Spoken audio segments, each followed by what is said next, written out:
the objective prerequisites for a socialist revolution. The world political situation as a whole is chiefly characterized by a historical crisis of the leadership of the proletariat. The economic prerequisite for the proletarian revolution has already in general achieved the highest point of fruition that can be reached under capitalism. Mankind's productive forces stagnate. Already new inventions and improvements fail to raise the level of material wealth. Conjunctural crises under the conditions of the social crisis of the whole capitalist system inflict ever heavier deprivations and sufferings upon the masses. Growing unemployment, in its turn, deepens the financial crisis of the state and undermines the unstable monetary systems. Democratic regimes, as well as fascist, stagger on from one bankruptcy to another. The bourgeoisie itself sees no way out. In countries where it has already been forced to stake its last upon the card of fascism, it now toboggans with closed eyes toward an economic and military catastrophe. In the historically privileged countries, i.e., in those where the bourgeoisie can still for a certain period permit itself the luxury of democracy at the expense of national accumulations, Great Britain, France, United States, etc., all of capital's traditional parties are in a state of perplexity bordering on a paralysis of will. The New Deal, despite its first period of pretentious resoluteness, represents but a special form of political perplexity, possible only in a country where the bourgeoisie succeeded in accumulating incalculable wealth. The present crisis, far from having run its full course, has already succeeded in showing that New Deal politics, like Popular Front politics in France, opens no new exit from the economic blind alley. International relations present no better picture.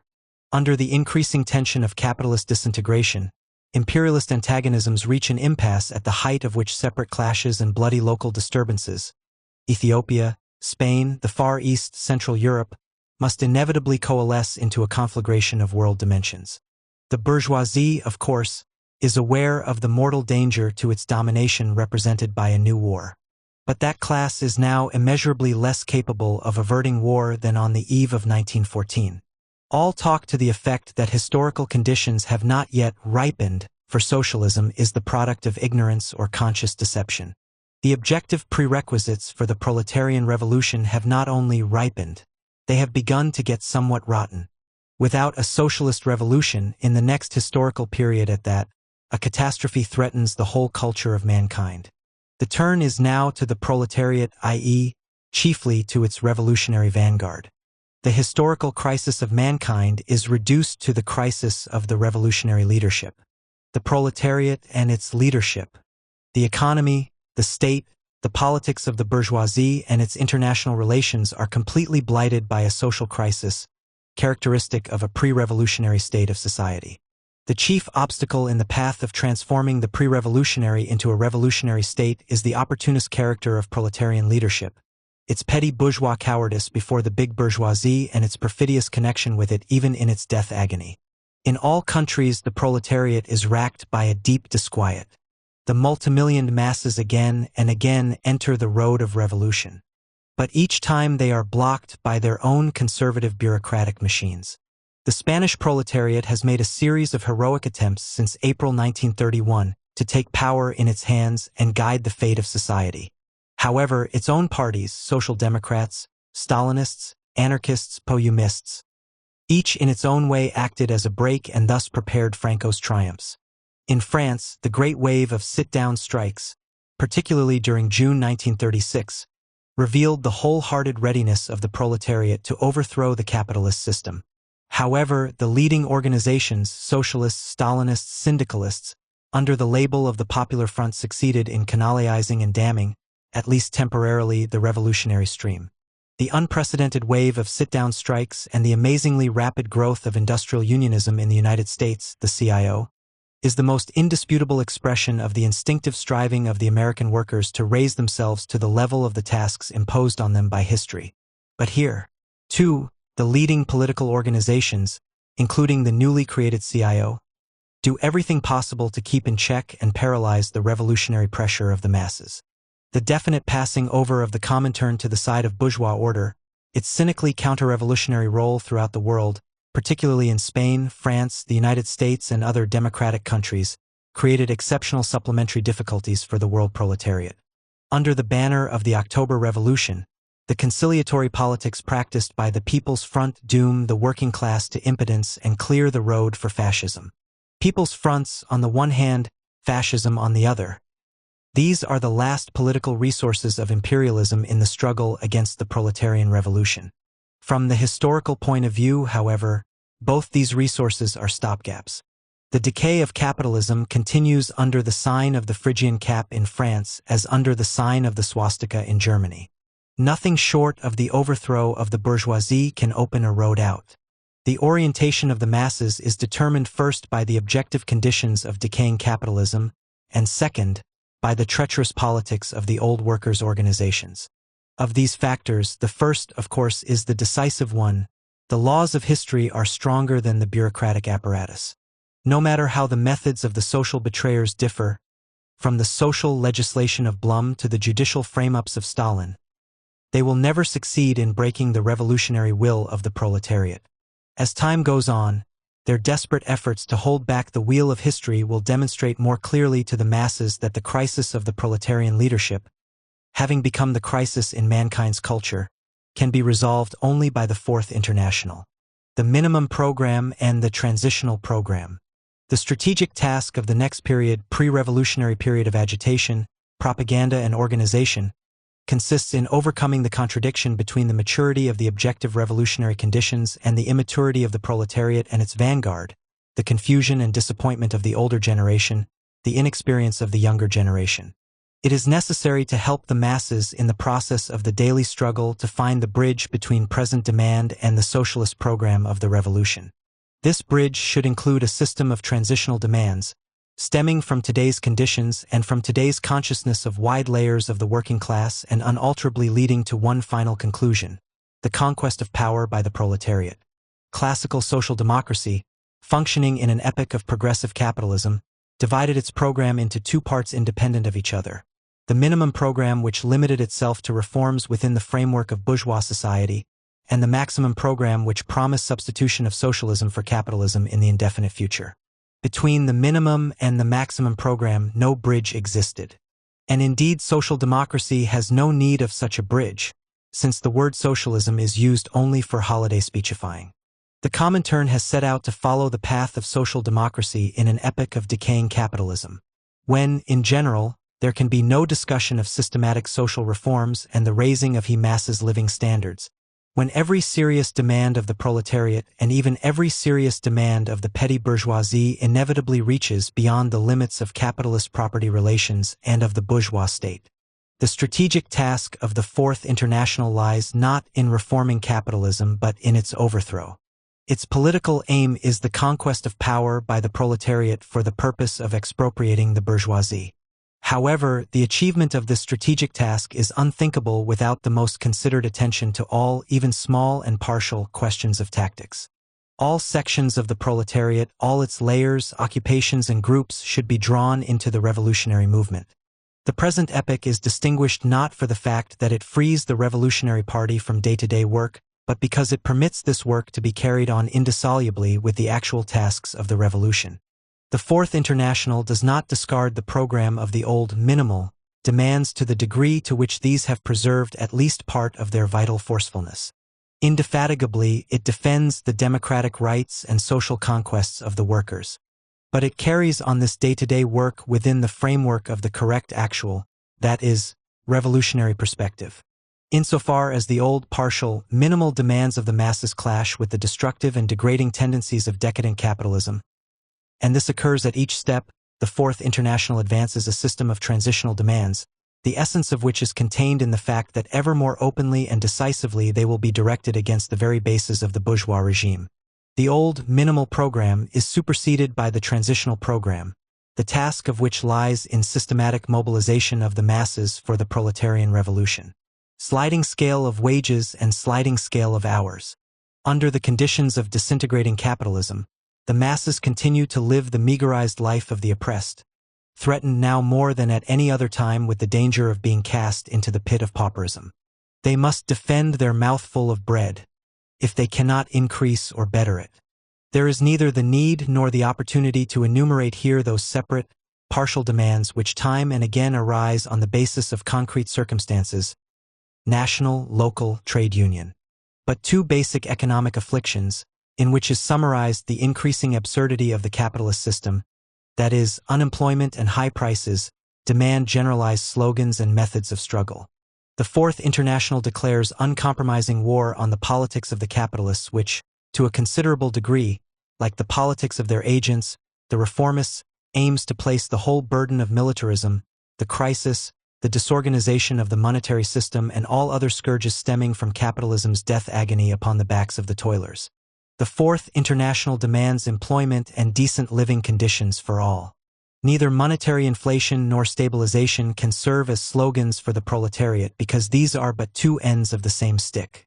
Against a bounding rise in prices, which with the approach of war will assume an ever more unbridled character, one can fight only under the slogan of a sliding scale of wages. This means that collective agreements should assure an automatic rise in wages in relation to the increase in price of consumer goods. Under the menace of its own disintegration, the proletariat cannot permit the transformation of an increasing section of the workers into chronically unemployed paupers, living off the slops of a crumbling society. The right to employment is the only serious right left to the worker in a society based upon exploitation. This right today is left to the worker in a society based upon exploitation. This right today is being shorn from him at every step. Against unemployment, structural as well as conjunctural, the time is ripe to advance along with the slogan of public works, the slogan of a sliding scale of working hours. Trade unions and other mass organizations should bind the workers and the unemployed together in the solidarity of mutual responsibility. On this basis, all the work on hand would then be divided among all existing workers in accordance with how the extent of the working week is defined. The average wage of every worker remains the same as it was under the old working week.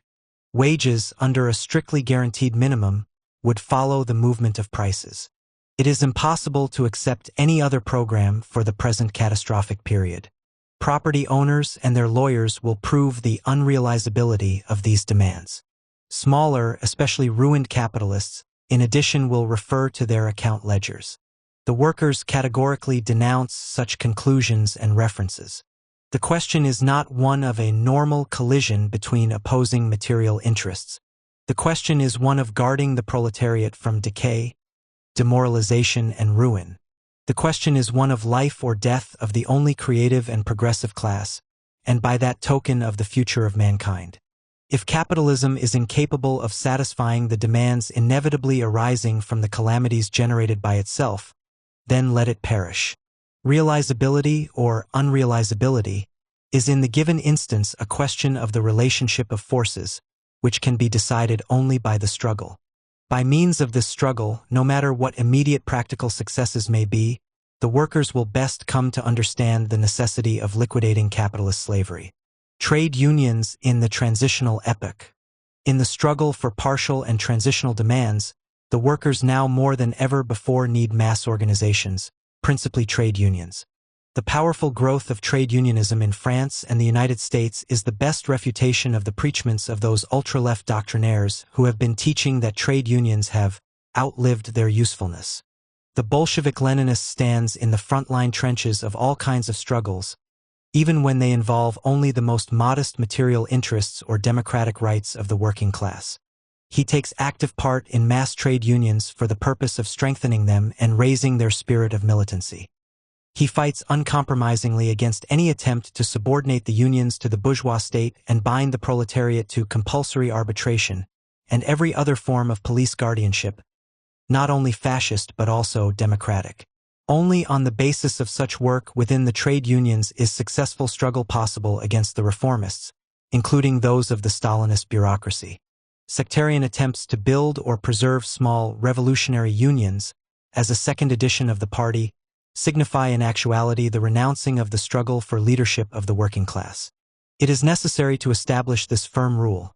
Self-isolation of the capitulationist variety from mass trade unions, which is tantamount to a betrayal of the revolution, is incompatible with membership in the Fourth International.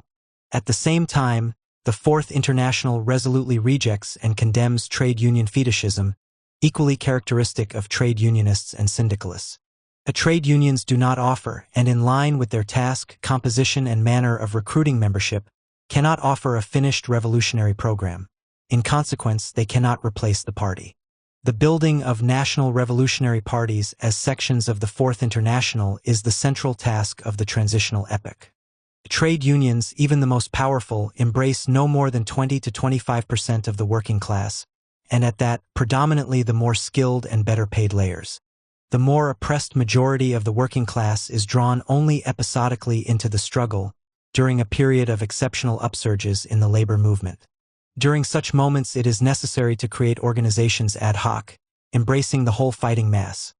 Strike committees, factory committees, and finally Soviets. As organizations expressive of the top layers of the proletariat, trade unions, as witnessed by all past historical experience, including the fresh experience of the anarcho-syndicalist unions in Spain, developed powerful tendencies toward compromise with the bourgeois democratic regime. In periods of acute class struggle, the leading bodies of the trade unions aim to become masters of the mass movement in order to render it harmless. This is already occurring during the period of simple strikes, especially in the case of the mass sit-down strikes which shake the principle of bourgeois property. In time of war or revolution, when the bourgeoisie is plunged into exceptional difficulties, trade union leaders usually become bourgeois ministers. Therefore, the sections of the Fourth International should always strive not only to renew the top leadership of the trade unions, boldly and resolutely in critical moments advancing new militant leaders in place of routine functionaries and careerists, but also to create in all possible instances independent militant organizations corresponding more closely to the tasks of mass struggle against bourgeois society, and, if necessary, not flinching even in the face of a direct break with the conservative apparatus of the trade unions. If it be criminal to turn one's back on mass organizations for the sake of fostering sectarian factions, it is no less so passively to tolerate subordination of the revolutionary mass movement to the control of openly reactionary or disguised conservative, progressive, bureaucratic cliques. Trade unions are not ends in themselves. They are but means along the road to proletarian revolution. Factory committees. During a transitional epoch, the workers' movement does not have a systematic and well-balanced, but a feverish and explosive character. Slogans as well as organizational forms should be subordinated to the indices of the movement. On guard against routine handling of a situation as against a plague, the leadership should respond sensitively to the initiative of the masses. Sit-down strikes, the latest expression of this kind of initiative, go beyond the limits of normal capitalist procedure. Independently of the demands of the strikers, the temporary seizure of factories deals a blow to the idle capitalist property. Every sit-down strike poses in a practical manner the question of who is boss of the factory, the capitalist or the workers. If the sit-down strike raises this question episodically, the factory committee gives it organized expression.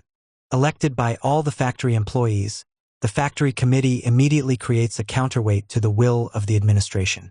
To the reformist criticism of bosses of the so-called economic royalist type like Ford in contradistinction to good, democratic exploiters, we counterpose the slogan of factory committees as centers of struggle against both the first and the second.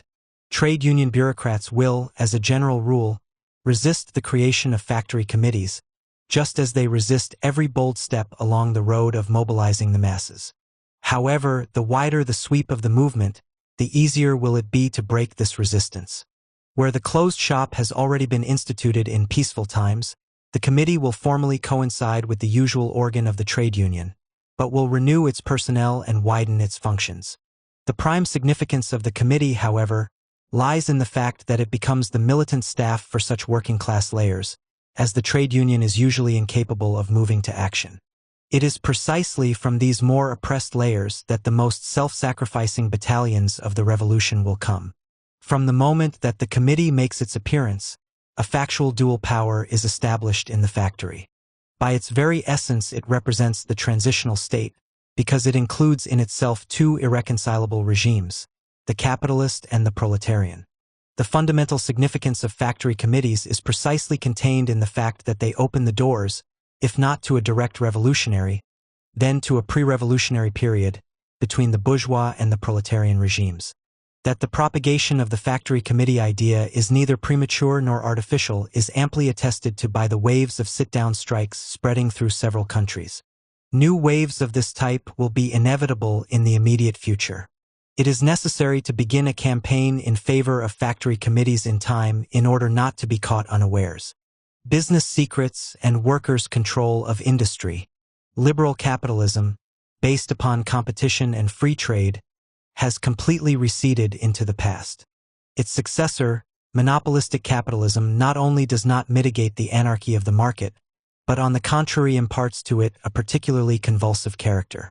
The necessity of controlling economy, of placing state guidance over industry and of planning, is today recognized, at least in words, by almost all current bourgeois and petty bourgeois tendencies, from fascist to social democratic. With the fascists, it is mainly a question of planned plundering of the people for military purposes. The social democrats prepare to drain the ocean of anarchy with spoonfuls of bureaucratic planning. Engineers and professors write articles about technocracy.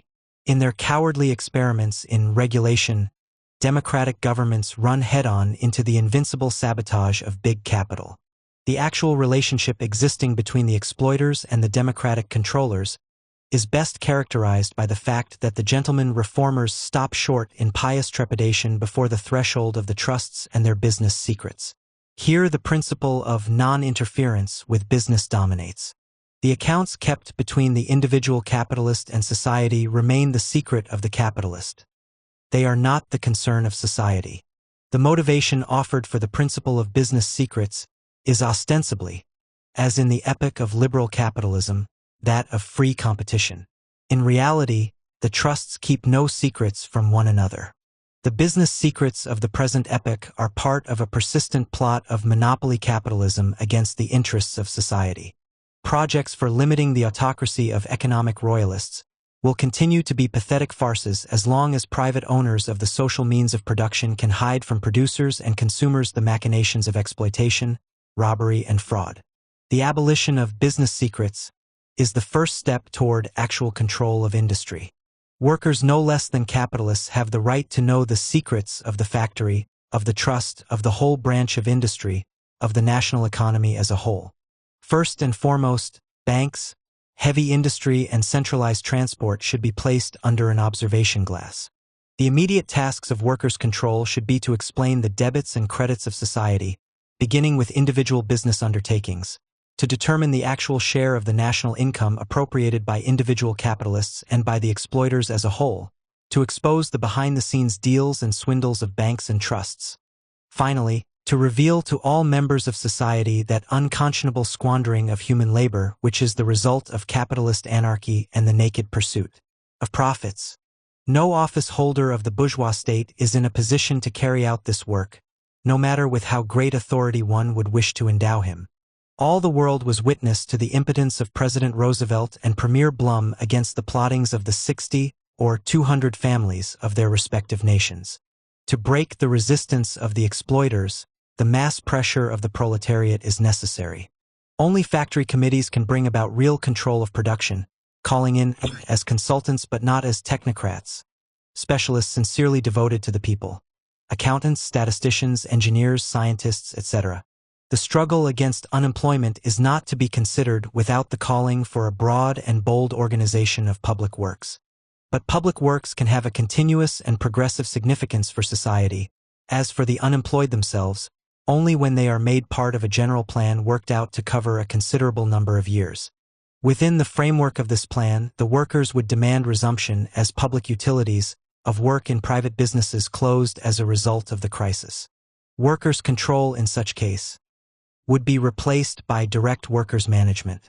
The working out of even the most elementary economic plan, from the point of view of the exploited, not the exploiters, is impossible without workers' control, that is, without the penetration of the worker's eye into all open and concealed springs of capitalist economy. Committees representing individual business enterprises should meet at conference to choose corresponding committees of trusts, whole branches of industry, economic regions, and finally, of national industry as a whole. Thus, workers' control becomes a school for planned economy. On the basis of the experience of control, The proletariat will prepare itself for direct management of nationalized industry when the hour for that eventuality strikes. To those capitalists, mainly of the lower and middle strata, who of their own accord sometimes offer to throw open their books to the workers, usually to demonstrate the necessity of lowering wages, the workers answer that they are not interested in the bookkeeping of individual bankrupts or semi-bankrupts, but in the account ledgers of all exploiters as a whole. The workers cannot and do not wish to accommodate the level of their living conditions to the exigencies of individual capitalists, themselves victims of their own regime.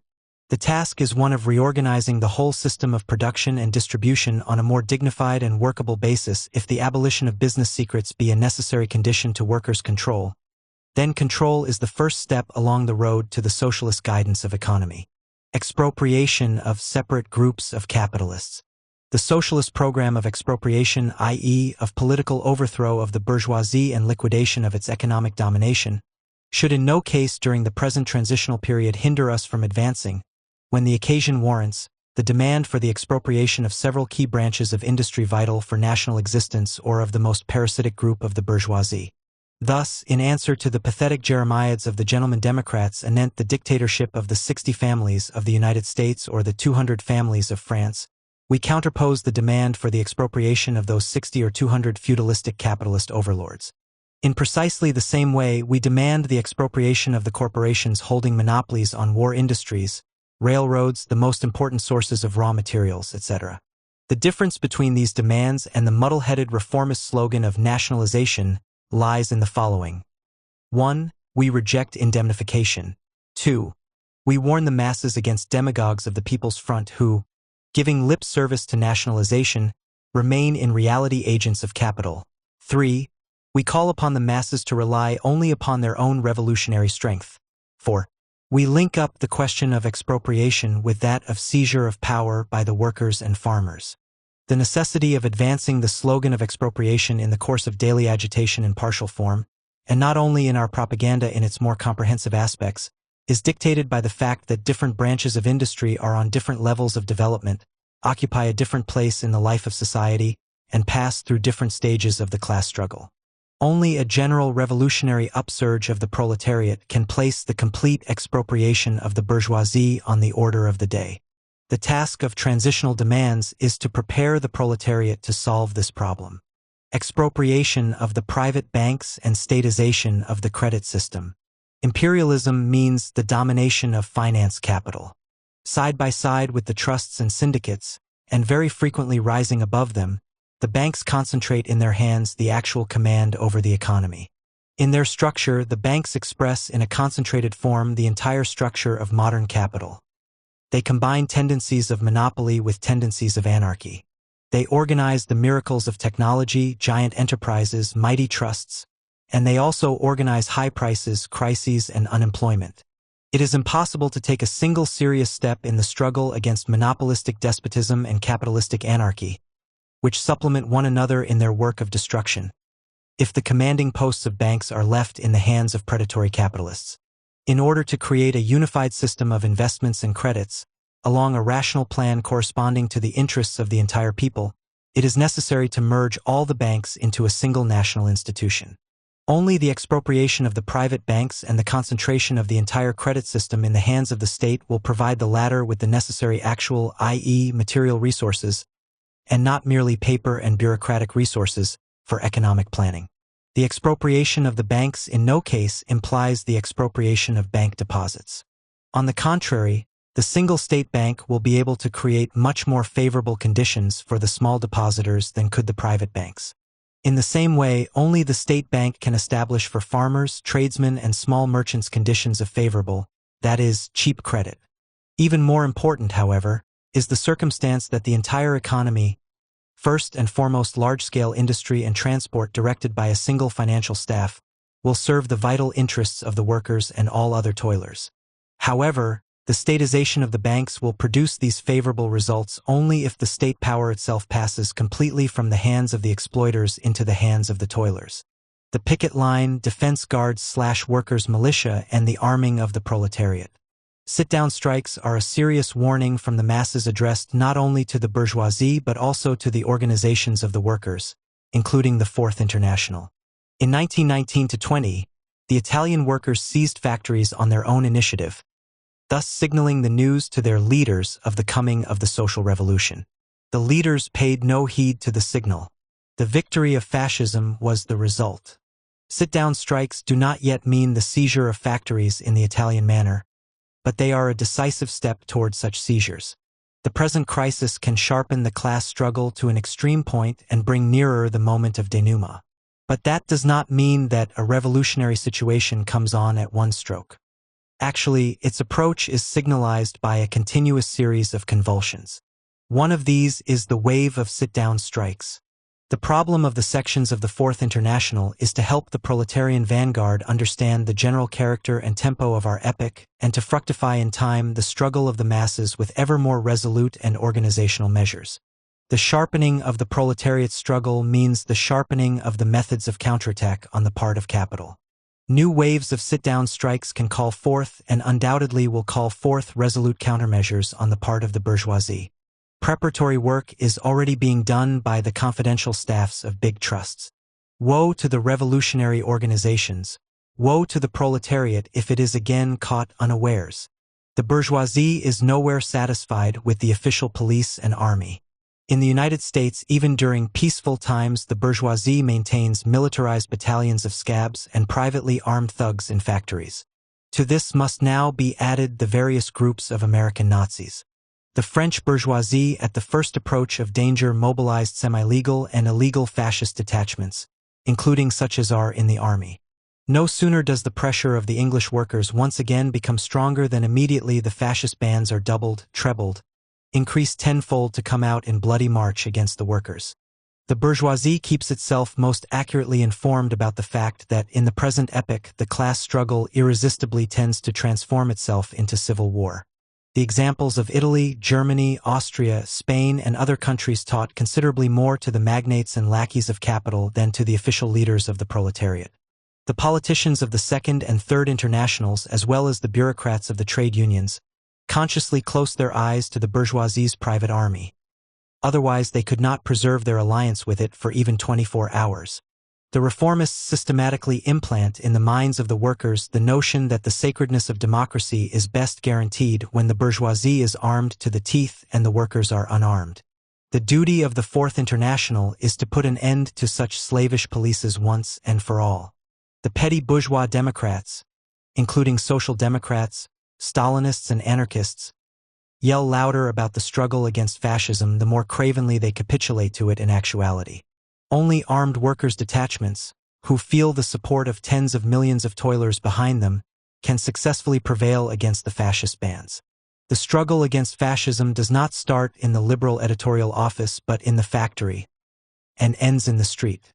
Scabs and private gunmen in factory plants are the basic nuclei of the fascist army. Strike pickets are the basic nuclei of the proletarian army. This is our point of departure. In connection with every strike and street demonstration, it is imperative to propagate the necessity of creating workers' groups for self-defense. It is necessary to write this slogan into the program of the revolutionary wing of the trade unions. It is imperative wherever possible, beginning with the youth groups, to organize groups for self-defense, to drill and acquaint them with the use of arms. A new upsurge of the mass movement should serve not only to increase the number of these units but also to unite them according to neighborhoods, cities, regions. It is necessary to give organized expression to the valid hatred of the workers toward scabs and bands of gangsters and fascists.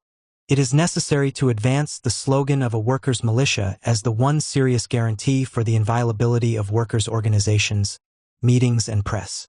Only with the help of such systematic, persistent, indefatigable, courageous agitational and organizational work, always on the basis of the experience of the masses themselves, is it possible to root out from their consciousness the traditions of submissiveness and passivity, to train detachments of heroic fighters capable of setting an example to all toilers, to inflict a series of tactical defeats upon the armed thugs of counter-revolution, to raise the self-confidence of the exploited and oppressed, to compromise fascism in the eyes of the petty bourgeoisie and pave the road for the conquest of power by the proletariat. Engels defined the state as bodies of armed men. The arming of the proletariat is an imperative concomitant element to its struggle for liberation. When the proletariat wills it, it will find the road and the means to arming. In this field also, else leadership falls naturally to the sections of the Fourth International, the alliance of the workers and farmers. The brother-in-arms and counterpart of the worker in the country is the agricultural laborer. They are two parts of one and the same class. Their interests are inseparable. The industrial workers' program of transitional demands, with changes here and there, is likewise the program of the agricultural proletariat. The peasants, farmers, represent another class. They are the petty bourgeoisie of the village. The petty bourgeoisie is made up of various layers, from the semi-proletarian to the exploiter elements. In accordance with this, the political task of the industrial proletariat is to carry the class struggle into the country. Only thus will he be able to draw a dividing line between his allies and his enemies. The peculiarities of national development of each country find their queerest expression in the status of farmers and, to some extent, of the urban petty bourgeoisie, artisans, and shopkeepers. These classes, no matter how numerically strong they may be, essentially are representative survivals of pre-capitalist forms of production. The sections of the Fourth International should work out with all possible concreteness a program of transitional demands concerning the peasants, farmers, and urban petty bourgeoisie, in conformity with the conditions of each country. The advanced workers should learn to give clear and concrete answers to the questions put by their future allies. While the farmer remains an independent petty producer, he is in need of cheap credit, of agricultural machines and fertilizer at prices he can afford to pay, favorable conditions of transport, and conscientious organization of the market for his agricultural products. But the banks, the trusts, the merchants rob the farmer from every side. Only the farmers themselves, with the help of the workers, can curb this robbery. Committees elected by small farmers should make their appearance on the national scene and jointly with the workers' committees and committees of bank employees take into their hands control of transport, credit, and mercantile operations affecting agriculture. By falsely citing the excessive demands of the workers, the big bourgeoisie skillfully transforms the question of commodity prices into a wedge to be driven between the workers and farmers and between the workers and the petty bourgeoisie of the cities. The peasant, artisan, small merchant, unlike the industrial worker, office and civil service employee, cannot demand a wage increase corresponding to the increase in prices. The official struggle of the government with high prices is only a deception of the masses. But the farmers, artisans, merchants, in their capacity of consumers, can step into the politics of price-fixing shoulder to shoulder with the workers. To the capitalists' lamentations about costs of production, of transport and trade, the consumers answer, "Show us your books. We demand control over the fixing of prices." The organs of this control should be the committees on prices, made up of delegates from the factories, trade unions, cooperatives, farmers' organizations, the little man of the city, housewives, etc. By this means, the workers will be able to prove to the farmers that the real reason for high prices is not high wages but the exorbitant profits of the capitalists and the overhead expenses of capitalist anarchy. The program for the nationalization of the land and collectivization of agriculture should be so drawn that from its very basis it should exclude the possibility of expropriation of small farmers and their compulsory collectivization. The farmer will remain owner of his plot of land as long as he himself believes it possible or necessary. In order to rehabilitate the program of socialism in the eyes of the farmer, it is necessary to expose mercilessly the Stalinist methods of collectivization, which are dictated not by the interests of the farmers or workers but by the interests of the bureaucracy. The expropriation of the expropriators likewise does not signify forcible confiscation of the property of artisans and shopkeepers. On the contrary, workers' control of banks and trusts, even more, the nationalization of these concerns, can create for the urban petty bourgeoisie incomparably more favorable conditions of credit purchase and sale than is possible under the unchecked domination of the monopolies. Dependence upon private capital will be replaced by dependence upon the state, which will be the more attentive to the needs of its small co-workers and agents the more firmly the toilers themselves keep the state in their own hands. The practical participation of the exploited farmers in the control of different fields of economy will allow them to decide for themselves whether or not it would be profitable for them to go over to collective working of the land, at what date and on what scale. Industrial workers should consider themselves duty-bound to show farmers every cooperation in traveling this road, through the trade unions, factory committees, and, above all, through a workers' and farmers' government. The alliance proposed by the proletariat not to the middle classes in general but to the exploited layers of the urban and rural petty bourgeoisie, against all exploiters, including those of the middle classes, can be based not on compulsion but only on free consent, which should be consolidated in a special contract. This contract is the program of transitional demands voluntarily accepted by both sides. The struggle against imperialism and war, the whole world outlook, and consequently also the inner political life of individual countries, is overcast by the threat of world war. Already the imminent catastrophe sends violent ripples of apprehension through the very broadest masses of mankind. The Second International repeats its infamous politics of 1914 with all the greater assurance since today it is the Comintern which plays first fiddle in chauvinism. As quickly as the danger of war assumed concrete outline, the Stalinists, outstripping the bourgeois and petty bourgeois pacifists by far, became blatant haranguers for so-called national defense. The revolutionary struggle against war thus rests fully on the shoulders of the Fourth International. The Bolshevik-Leninist policy regarding this question, formulated in the thesis of the International Secretariat, War and the Fourth International 1934, preserves all of its force today. In the next period, a revolutionary party will depend for success primarily on its policy on the question of war. A correct policy is composed of two elements: an uncompromising attitude on imperialism and its wars, and the ability to base one's program on the experience of the masses themselves. The bourgeoisie and its agents use the war question, more than any other, to deceive the people by means of abstractions, general formulas, lame phraseology, neutrality, collective defense, arming for the defense of peace, struggle against fascism, and so on. All such formulas reduce themselves in the end to the fact that the war question, i.e., the fate of the people, is left in the hands of the imperialists, their governing staffs, their diplomacy, their generals, with all their intrigues and plots against the people. The Fourth International rejects with abhorrence all such abstractions which play the same role in the democratic camp as in the fascist: honor, blood, race. But abhorrence is not enough. It is imperative to help the masses discern, by means of verifying criteria, slogans and demands, the concrete essence of fraudulent abstractions. Disarmament. But the entire question revolves around who will disarm whom. The only disarmament which can avert or end war is the disarmament of the bourgeoisie by the workers. But to disarm the bourgeoisie, the workers must arm themselves. Neutrality. But the proletariat is nothing like neutral in the war between Japan and China, or a war between Germany and the USSR. Then what is meant is the defense of China and the USSR?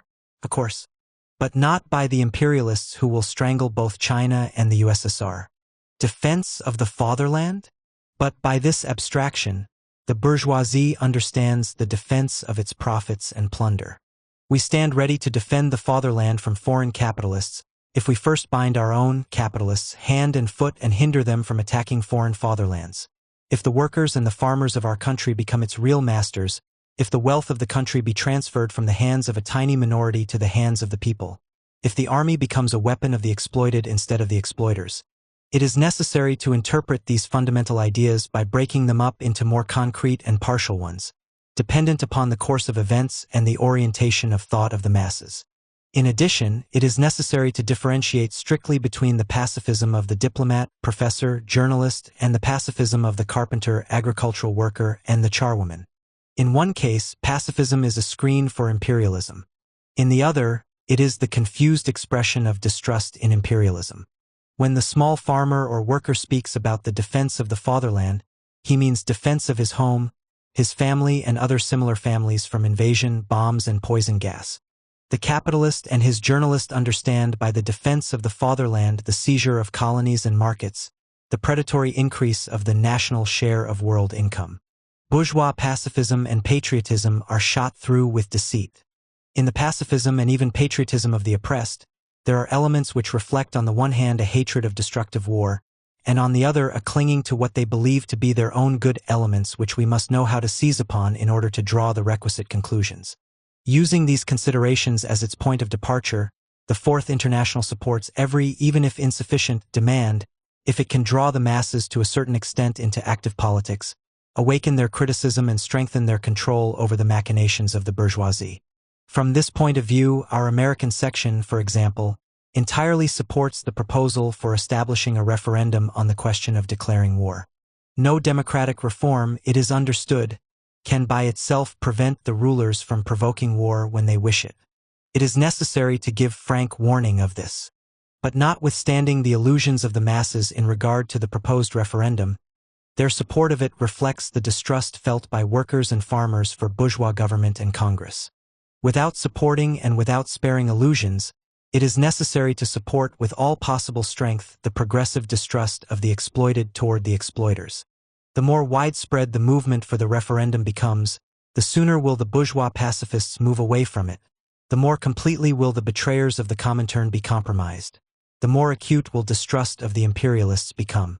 From this viewpoint, it is necessary to advance the demand, electoral rights for men and women beginning with age of 18. Those who will be called upon to die for the fatherland tomorrow should have the right to vote today. The struggle against war must first of all begin with the revolutionary mobilization of the youth. Light must be shed upon the problem of war from all angles, hinging upon the side from which it will confront the masses at a given moment. War is a gigantic commercial enterprise, especially for the war industry. The 60 families are therefore first-line patriots and the chief provocateurs of war. Workers' control of war industries is the first step in the struggle against the manufacturers of war. To the slogan of the reformists, attacks on military profit, we counterpose the slogans, confiscation of military profit and expropriation of the traffickers in war industries. Where military industry is nationalized, as in France, the slogan of workers' control preserves its full strength. The proletariat has as little confidence in the government of the bourgeoisie as in an individual capitalist. Not one man and not one penny for the bourgeois government. Not an armaments program but a program of useful public works. Complete independence of workers' organizations from military police control. Once and for all we must tear from the hands of the greedy and merciless imperialist clique, scheming behind the backs of the people, the disposition of the people's fate. In accordance with this, we demand complete abolition of secret diplomacy, all treaties and agreements to be made accessible to all workers and farmers, a military training and arming of workers and farmers under direct control of workers and farmers' committees, a creation of military schools for the training of commanders among the toilers, chosen by workers' organizations, a substitution for the standing army of a people's militia, indissolubly linked up with factories, mines, farms, etc. Imperialist war is the continuation and sharpening of the predatory politics of the bourgeoisie. The struggle of the proletariat against war is the continuation and sharpening of its class struggle. The beginning of war alters the situation and partially the means of struggle between the classes, but not the aim and basic course. The imperialist bourgeoisie dominates the world. In its basic character, the approaching war will therefore be an imperialist war. The fundamental content of the politics of the international proletariat will consequently be a struggle against imperialism and its war. In this struggle, the basic principle is, the chief enemy is in your own country, or the defeat of your own, imperialist, government is the lesser evil. But not all countries of the world are imperialist countries. On the contrary, the majority are victims of imperialism. Some of the colonial or semi-colonial countries will undoubtedly attempt to utilize the war in order to ease off the yoke of slavery. Their war will be not imperialist but liberating. It will be the duty of the international proletariat to aid the oppressed countries in their war against oppressors. The same duty applies in regard to aiding the USSR, or whatever other workers' government might arise before the war or during the war. The defeat of every imperialist government in the struggle with the worker state or with a colonial country is the lesser evil. The workers of imperialist countries, however, cannot help an anti-imperialist country through their own government, no matter what might be the diplomatic and military relations between the two countries at a given moment. If the governments find themselves in a temporary and, by the very essence of the matter, unreliable alliance, then the proletariat of the imperialist country continues to remain in class opposition to its own government and supports the non-imperialist ally through its own methods, i.e., through the methods of the international class struggle, agitation not only against their perfidious allies, but also in favor of a worker state in a colonial country. Boycott, strikes in one case, rejection of boycott and strikes in another case, etc. In supporting the colonial country or the USSR in a war, the proletariat does not in the slightest degree solidarize either with the bourgeois government of the colonial country or with the Thermidorian bureaucracy of the USSR. On the contrary, it maintains full political independence from the one as from the other. Giving aid in a just and progressive war, the revolutionary proletariat wins the sympathy of the workers in the colonies and in the USSR, strengthens there the authority and influence of the Fourth International, and increases its ability to help overthrow the bourgeois government in the colonial country, the reactionary bureaucracy in the USSR. At the beginning of the war, the sections of the Fourth International will inevitably feel themselves isolated. Every war takes the national masses unawares and impels them to the side of the government apparatus. The internationalists will have to swim against the stream. However, the devastation and misery brought about by the new war, which in the first months will far outstrip the bloody horrors of 1914-18, will quickly prove sobering.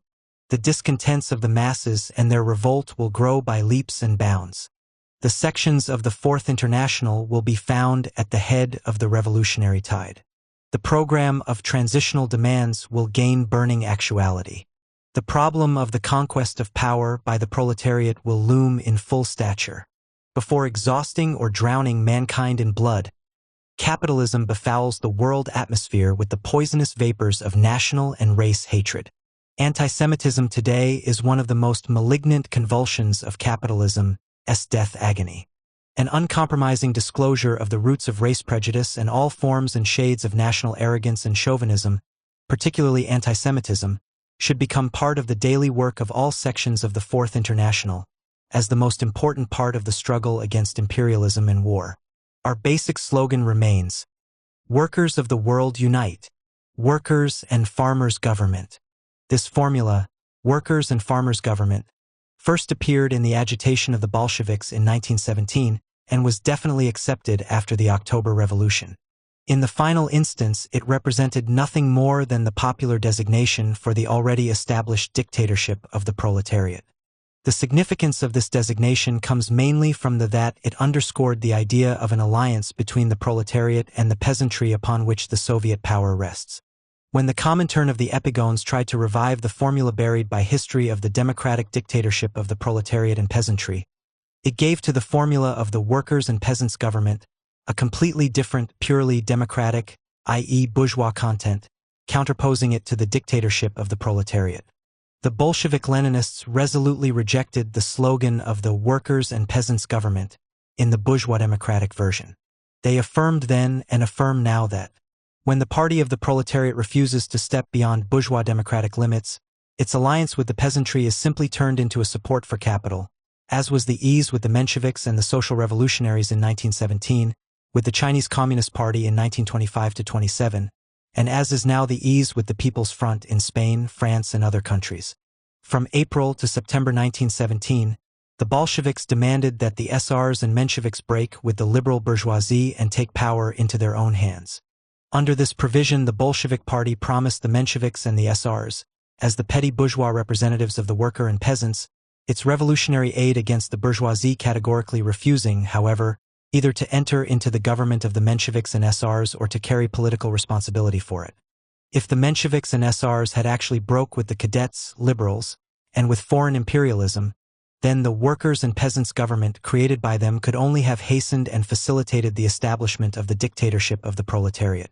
But it was exactly because of this that the leadership of petty bourgeois democracy resisted with all possible strength the establishment of its own government.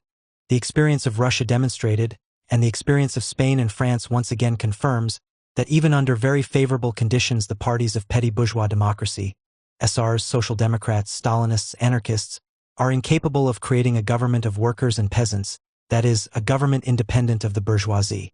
Nevertheless, the demand of the Bolsheviks, addressed to the Mensheviks and the SRs, "Break with the bourgeoisie, take the power into your own hands," had for the masses tremendous educational significance. The obstinate unwillingness of the Mensheviks and SRs to take power, so dramatically exposed during the July days, definitely doomed them before mass opinion and prepared the victory of the Bolsheviks. The central task of the Fourth International consists in freeing the proletariat from the old leadership, whose conservatism is in complete contradiction to the catastrophic eruptions of disintegrating capitalism and represents the chief obstacle to historical progress. The chief accusation which the Fourth International advances against the traditional organizations of the proletariat is the fact that they do not wish to tear themselves away from the political semi-corpse of the bourgeoisie. Under these conditions, the demand, systematically addressed to the old leadership, "Break with the bourgeoisie, take the power," is an extremely important weapon for exposing the treacherous character of the parties and organizations of the Second, Third, and Amsterdam Internationals. The slogan, "Workers' and Farmers' Government," is thus acceptable to us only in the sense that it had in 1917 with the Bolsheviks, i.e., as an anti-bourgeois and anti-capitalist slogan, but in no case in that democratic sense which later the epigones gave it, transforming it from a bridge to socialist revolution into the chief barrier upon its path. Of all parties and organizations which base themselves on the workers and peasants and speak in their name, we demand that they break politically from the bourgeoisie and enter upon the road of struggle for the workers' and farmers' government. On this road, we promise them full support against capitalist reaction. At the same time, we indefatigably develop agitation around those transitional demands which should, in our opinion, form the program of the workers' and farmers' government. Is the creation of such a government by the traditional workers' organizations possible? Past experience shows, as has already been stated, that this is, to say the least, highly improbable. However, one cannot categorically deny in advance the theoretical possibility that, under the influence of completely exceptional circumstances, war, defeat, financial crash, mass revolutionary pressure, etc., the petty bourgeois parties, including the Stalinists, may go further than they wish along the road to a break with the bourgeoisie. In any case, one thing is not to be doubted. Even if this highly improbable variant somewhere at some time becomes a reality and the workers' and farmers' government, in the above-mentioned sense, is established in fact, it would represent merely a short episode on the road to the actual dictatorship of the proletariat. However, there is no need to indulge in guesswork. The agitation around the slogan of a workers'-farmers government preserves, under all conditions, a tremendous educational value. And not accidentally. This generalized slogan proceeds entirely along the line of the political development of our epoch, the bankruptcy and decomposition of the old bourgeois parties, the downfall of democracy, the growth of fascism, the accelerated drive of the workers toward more active and aggressive politics. Each of the transitional demands should, therefore, lead to one and the same political conclusion. The workers need to break with all traditional parties of the bourgeoisie in order, jointly with the farmers, to establish their own power. It is impossible in advance to foresee what will be the concrete stages of the revolutionary mobilization of the masses. The sections of the Fourth International should critically orient themselves at each new stage and advance such slogans as will aid the striving of the workers for independent politics, deepen the class struggle of these politics, destroy reformist and pacifist illusions, strengthen the connection of the vanguard with the masses, and prepare the revolutionary conquest of power. Soviets. Factory committees, as already stated, are elements of dual power inside the factory. Consequently, their existence is possible only under conditions of increasing pressure by the masses. This is likewise true of special mass groupings for the struggle against war, of the committees on prices, and all other new centers of the movement, the very appearance of which bears witness to the fact that the class struggle has overflowed the limits of the traditional organizations of the proletariat. These new organs and centers, however, will soon begin to feel their lack of cohesion and their insufficiency. Not one of the transitional demands can be fully met under the conditions of preserving the bourgeois regime. At the same time, the deepening of the social crisis will increase not only the sufferings of the masses but also their impatience, persistence, and pressure. Ever new layers of the oppressed will raise their heads and come forward with their demands. Millions of toil-worn little men, to whom the reformist leaders never gave a thought, will begin to pound insistently on the doors of the workers' organizations. The unemployed will join the movement. The agricultural workers, the ruined and semi-ruined farmers, the oppressed of the cities, the women workers, housewives, proletarianized layers of the intelligentsia. All of these will seek unity and leadership. How are the different demands and forms of struggle to be harmonized, even if only within the limits of one city? History has already answered this question through Soviets. These will unite the representatives of all the fighting groups. For this purpose, no one has yet proposed a different form of organization. Indeed, it would hardly be possible to think up a better one. Soviets are not limited to an a priori party program. They throw open their doors to all the exploited. Through these doors pass representatives of all strata, drawn into the general current of the struggle. The organization, broadening out together with the movement, is renewed again and again in its womb. All political currents of the proletariat can struggle for leadership of the Soviets on the basis of the widest democracy. The slogan of Soviets, therefore, crowns the program of transitional demands. Soviets can arise only at the time when the mass movement enters into an openly revolutionary stage. From the first moment of their appearance, the Soviets, acting as a pivot around which millions of toilers are united in their struggle against the exploiters, become competitors and opponents of local authorities and then of the central government. If the factory committee creates a dual power in the factory, then the Soviets initiate a period of dual power in the country. Dual power, in its turn, is the culminating point of the transitional period. Two regimes, the bourgeois and the proletarian, are irreconcilably opposed to each other. Conflict between them is inevitable. The fate of society depends on the outcome. Should the revolution be defeated, the fascist dictatorship of the bourgeoisie will follow. In the case of victory, the power of the Soviets, that is, the dictatorship of the proletariat and the socialist reconstruction of society, will arise. Backward countries and the program of transitional demands. Colonial and semi-colonial countries are backward countries by their very essence. But backward countries are part of a world dominated by imperialism. Their development, therefore, has a combined character. The most primitive economic forms are combined with the last word in capitalist technique and culture. In like manner are defined the political strivings of the proletariat of backward countries. The struggle for the most elementary achievements of national independence and bourgeois democracy is combined with the socialist struggle against world imperialism. Democratic slogans, transitional demands, and the problems of the socialist revolution are not divided into separate historical epochs in this struggle, but stem directly from one another. The Chinese proletariat had barely begun to organize trade unions before it had to provide for Soviets. In this sense, the present program is completely applicable to colonial and semi-colonial countries, at least to those where the proletariat has become capable of carrying on independent politics.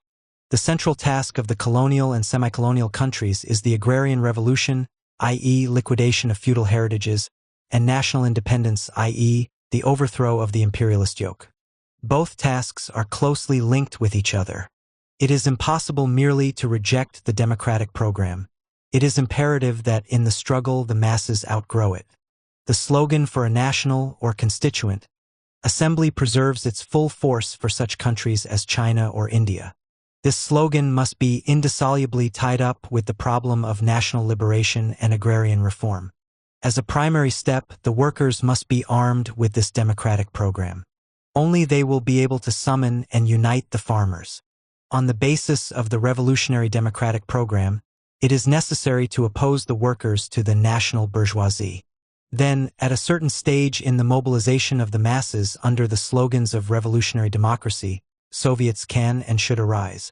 Their historical role in each given period, particularly their relation to the National Assembly, will be determined by the political level of the proletariat, the bond between them and the peasantry, and the character of the proletarian party policies. Sooner or later, the Soviets should overthrow bourgeois democracy. Only they are capable of bringing the democratic revolution to a conclusion and likewise opening an era of socialist revolution. The relative weight of the individual democratic and transitional demands in the proletariat struggle, their mutual ties and their order of presentation, is determined by the peculiarities and specific conditions of each backward country and to a considerable extent by the degree of its backwardness. Nevertheless, the general trend of revolutionary development in all backward countries can be determined by the formula of the permanent revolution in the sense definitely imparted to it by the three revolutions in Russia, 1905, February 1917, October 1917. The Comintern has provided backward countries with a classic example of how it is possible to ruin a powerful and promising revolution. During the stormy mass upsurge in China in 1925-27, the Comintern failed to advance the slogan for a national assembly, and at the same time forbade the creation of Soviets. The bourgeois party, the Kuomintang, was to replace, according to Stalin's plan, both the National Assembly and Soviets. After the masses had been smashed by the Kuomintang, the Comintern organized a caricature of a Soviet in Canton. Following the inevitable collapse of the Canton uprising, the Comintern took the road of guerrilla warfare, a peasant Soviets with complete passivity on the part of the industrial proletariat. Landing thus in a blind alley, the Comintern took advantage of the Sino-Japanese War to liquidate Soviet China, with a stroke of the pen, subordinating not only the peasant Red Army, but also the so-called Communist Party to the identical Kuomintang, i.e. the bourgeoisie.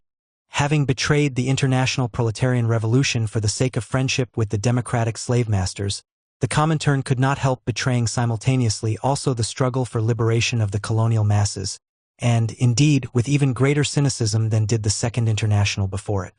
One of the tasks of People's Front and national defense politics is to turn hundreds of millions of the colonial population into cannon fodder for democratic imperialism. The banner on which is emblazoned the struggle for the liberation of the colonial and semi-colonial peoples, i.e. a good half of mankind, has definitely passed into the hands of the Fourth International. The program of transitional demands in fascist countries. It is a far cry today from the time when the strategists of the Comintern announced the victory of Hitler as being merely a step toward the victory of Thälmann. Thälmann has been in Hitler's prisons now for more than 5 years. Mussolini has held Italy enchained by fascism for more than 16 years. Throughout this time, the parties of the Second and Third Internationals have been impotent, not only to conduct a mass movement, but even to create a serious illegal organization, even to some extent comparable to the Russian revolutionary parties during the epoch of Tsarism. Not the least reason exists for explaining these failures by reference to the power of fascist ideology. Essentially, Mussolini never advanced any sort of ideology. Hitler's ideology never seriously gripped the workers. Those layers of the population which at one time were intoxicated with fascism, i.e., chiefly the middle classes, have had enough time in which to sober up. The fact that a somewhat perceptible opposition is limited to Protestant and Catholic church circles is not explained by the might of the semi-delirious and semi-charlatan theories of race and blood, but by the terrific collapse of the ideologies of democracy, social democracy, and the Comintern. After the massacre of the Paris Commune, black reaction reigned for nearly 8 years. After the defeat of the 1905 Russian Revolution, the toiling masses remained in a stupor for almost as long a period.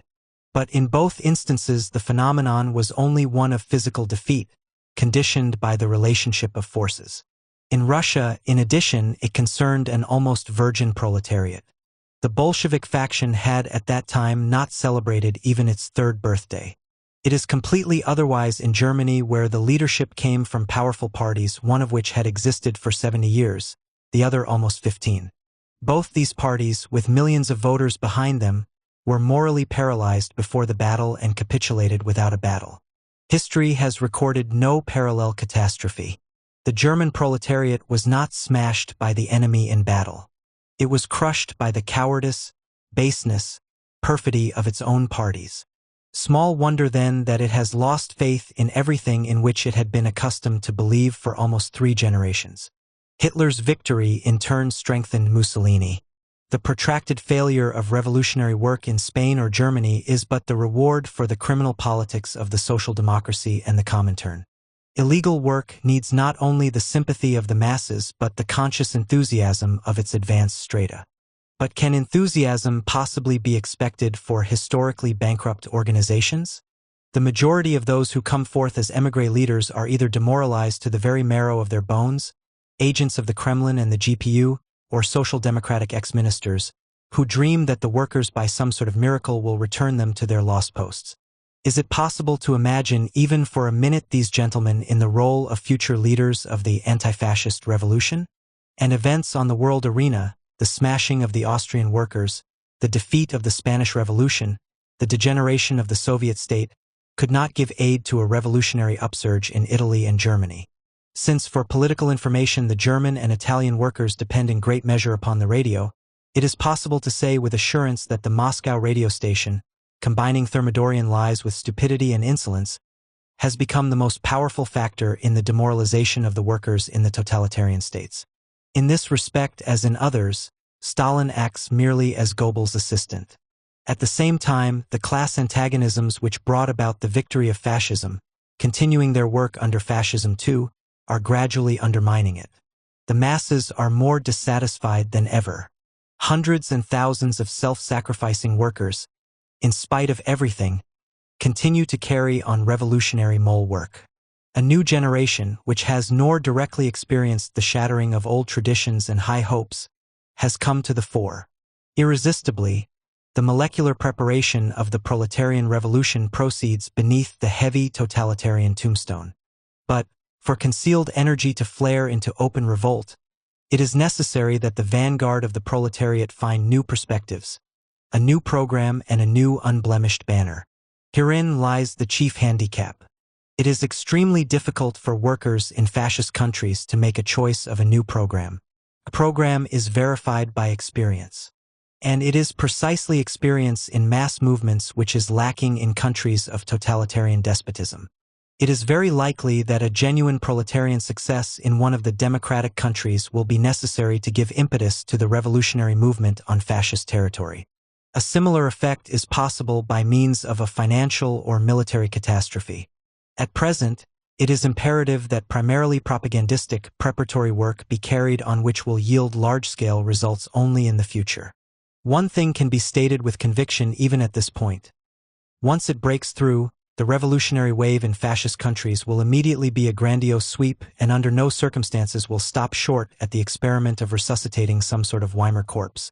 It is from this point onward that an uncompromising divergence begins between the Fourth International and the old parties, which outlive their bankruptcy.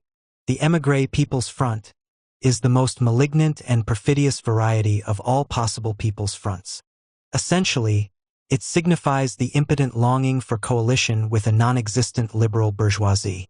Had it met with success, it would simply have prepared a series of new defeats of the Spanish type for the proletariat.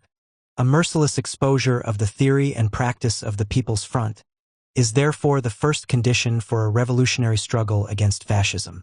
Of course, this does not mean that the Fourth International rejects democratic slogans as a means of mobilizing the masses against fascism. On the contrary, such slogans at certain moments can play a serious role. But the formulae of democracy, freedom of press, the right to unionize, etc., mean for us only incidental or episodic slogans in the independent movement of the proletariat, and not a democratic noose fastened to the neck of the proletariat by the bourgeoisie's agents, Spain. As soon as the movement assumes something of a mass character, the democratic slogans will be intertwined with the transitional ones. Factory committees, it may be supposed, will appear before the old routinists rush from their chancelleries to organize trade unions. Soviets will cover Germany before a new constituent assembly will gather in Weimar. The same applies to Italy and the rest of the totalitarian and semi-totalitarian countries. Fascism plunged these countries into political barbarism. But it did not change their social structure. Fascism is a tool in the hands of finance capital and not of feudal landowners. A revolutionary program should base itself on the dialectics of the class struggle, obligatory also to fascist countries, and not on the psychology of terrified bankrupts.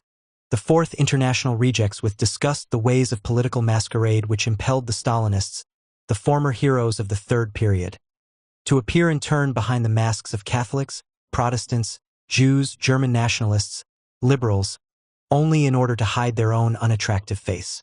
The Fourth International always and everywhere appears under its own banner. It proposes its own program openly to the proletariat in fascist countries. The advanced workers of all the world are already firmly convinced that the overthrow of Mussolini, Hitler, and their agents and imitators will occur only under the leadership of the Fourth International. The USSR and problems of the transitional epoch. The Soviet Union emerged from the October Revolution as a worker state. State ownership of the means of production, a necessary prerequisite to socialist development, opened up the possibility of rapid growth of the productive forces. But the apparatus of the worker state underwent a complete degeneration at the same time. It was transformed from a weapon of the working class into a weapon of bureaucratic violence against the working class and more a weapon for the sabotage of the country's economy. The bureaucratization of a backward and isolated worker state and the transformation of the bureaucracy into an all-powerful privileged caste constitute the most convincing refutation, not only theoretically, but this time practically, of the theory of socialism in one country. The USSR thus embodies terrific contradictions, but it still remains a degenerated worker state. Such is the social diagnosis. The political prognosis has an alternative character. Either the bureaucracy, becoming ever more the organ of the world bourgeoisie in the worker state, will overthrow the new forms of property and plunge the country back to capitalism, or the working class will crush the bureaucracy and open the way to socialism. To the sections of the Fourth International, the Moscow trials came not as a surprise and not as a result of the personal madness of the Kremlin dictator, but as the legitimate offspring of the Thermidor. They grew out of the unbearable conflicts within the Soviet bureaucracy itself, which in turn mirror the contradictions between the bureaucracy and the people, as well as the deepening antagonisms among the people themselves. The bloody, fantastic nature of the trials gives the measure of the intensity of the contradictions and by the same token predicts the approach of the denouement. The public utterances of former foreign representatives of the Kremlin, who refuse to return to Moscow, irrefutably confirm in their own way that all shades of political thought are to be found among the bureaucracy. From genuine Bolshevism, Ignace Rice, to complete fascism, F. Butenko. The revolutionary elements within the bureaucracy, only a small minority, reflect, passively it is true, the socialist interests of the proletariat. The fascist, counter-revolutionary elements, growing uninterruptedly, express with even greater consistency the interests of world imperialism. These candidates for the role of compradors consider, not without reason, that the new ruling layer can ensure their positions of privilege only through rejection of nationalization, collectivization, and monopoly of foreign trade in the name of the assimilation of Western civilization, i.e. capitalism. Between these two poles, there are intermediate, diffused Menshevik-SR liberal tendencies which gravitate toward bourgeois democracy.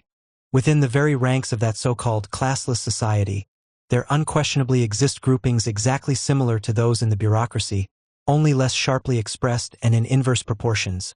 Conscious capitalist tendencies distinguish mainly the prosperous part of the collective farms, kolkhozy, and are characteristic of only a small minority of the population. But this layer provides itself with a wide base for petty bourgeois tendencies of accumulating personal wealth at the expense of general poverty, and are consciously encouraged by the bureaucracy. Atop this system of mounting antagonisms, trespassing ever more on the social equilibrium, the Thermidorian oligarchy, today reduced mainly to Stalin's Bonapartist clique, hangs on by terroristic methods. The latest judicial frame-ups were aimed as a blow against the left. This is true also of the mopping up of the leaders of the right opposition, because the right group of the old Bolshevik party, seen from the viewpoint of the bureaucracy's interests and tendencies, represented a left danger. The fact that the Bonapartist clique, likewise in fear of its own right allies of the type of Butenko, is forced in the interests of self-preservation to execute the generation of old Bolsheviks almost to a man, offers indisputable testimony of the vitality of revolutionary traditions among the masses as well as of their growing discontent. Petty bourgeois Democrats of the West, having but yesterday essayed the Moscow trials as unalloyed gold, today repeat insistently that there is neither Trotskyism nor Trotskyists within the USSR. They fail to explain, however, why all the purges are conducted under the banner of a struggle with precisely this danger. If we are to examine Trotskyism as a finished program, and even more to the point as an organization, then unquestionably Trotskyism is extremely weak in the USSR. However, its indestructible force stems from the fact that it expresses not only revolutionary tradition, but also today's actual opposition of the Russian working class. The social hatred stored up by the workers against the bureaucracy, this is precisely what from the viewpoint of the Kremlin clique constitutes Trotskyism. It fears with a deathly and thoroughly well-grounded fear the bond between the deep but inarticulate indignation of the workers and the organization of the Fourth International. The extermination of the generation of old Bolsheviks and of the revolutionary representatives of the middle and young generations has acted to disrupt the political equilibrium still more in favor of the right bourgeois wing of the bureaucracy and of its allies throughout the land. From them, i.e., from the right, we can expect ever more determined attempts in the next period to revise the socialist character of the USSR and bring it closer in pattern to Western civilization in its fascist form. From this perspective, impelling concreteness is imparted to the question of the defense of the USSR. If tomorrow the bourgeois fascist grouping, the faction of Butenko, so to speak, should attempt the conquest of power, the faction of Rice inevitably would align itself on the opposite side of the barricades. Although it would find itself temporarily the ally of Stalin, it would nevertheless defend not the Bonapartist clique but the social base of the USSR, i.e., the property wrenched away from the capitalists and transformed into state property.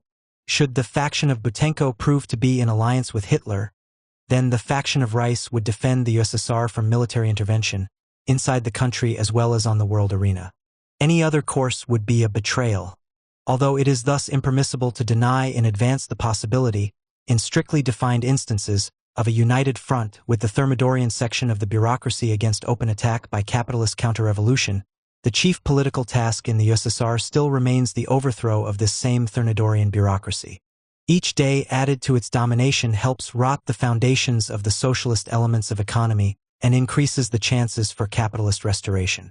It is in precisely this direction that the Comintern moves as the agent and accomplice of the Stalinist clique in strangling the Spanish Revolution and demoralizing the international proletariat. As in fascist countries, the chief strength of the bureaucracy lies not in itself but in the disillusionment of the masses, in their lack of a new perspective. As in fascist countries, from which Stalin's political apparatus does not differ, save in more unbridled savagery, only preparatory propagandistic work is possible today in the USSR. As in fascist countries, the impetus to the Soviet workers' revolutionary upsurge will probably be given by events outside the country. The struggle against the Comintern on the world arena is the most important part today of the struggle against the Stalinist dictatorship. There are many signs that the Comintern's downfall, because it does not have a direct base in the GPU, will precede the downfall of the Bonapartist clique and the Thermidorian bureaucracy as a whole. A fresh upsurge of the revolution in the USSR will undoubtedly begin under the banner of the struggle against social inequality and political oppression. Down with the privileges of the bureaucracy. Down with Stakhanovism.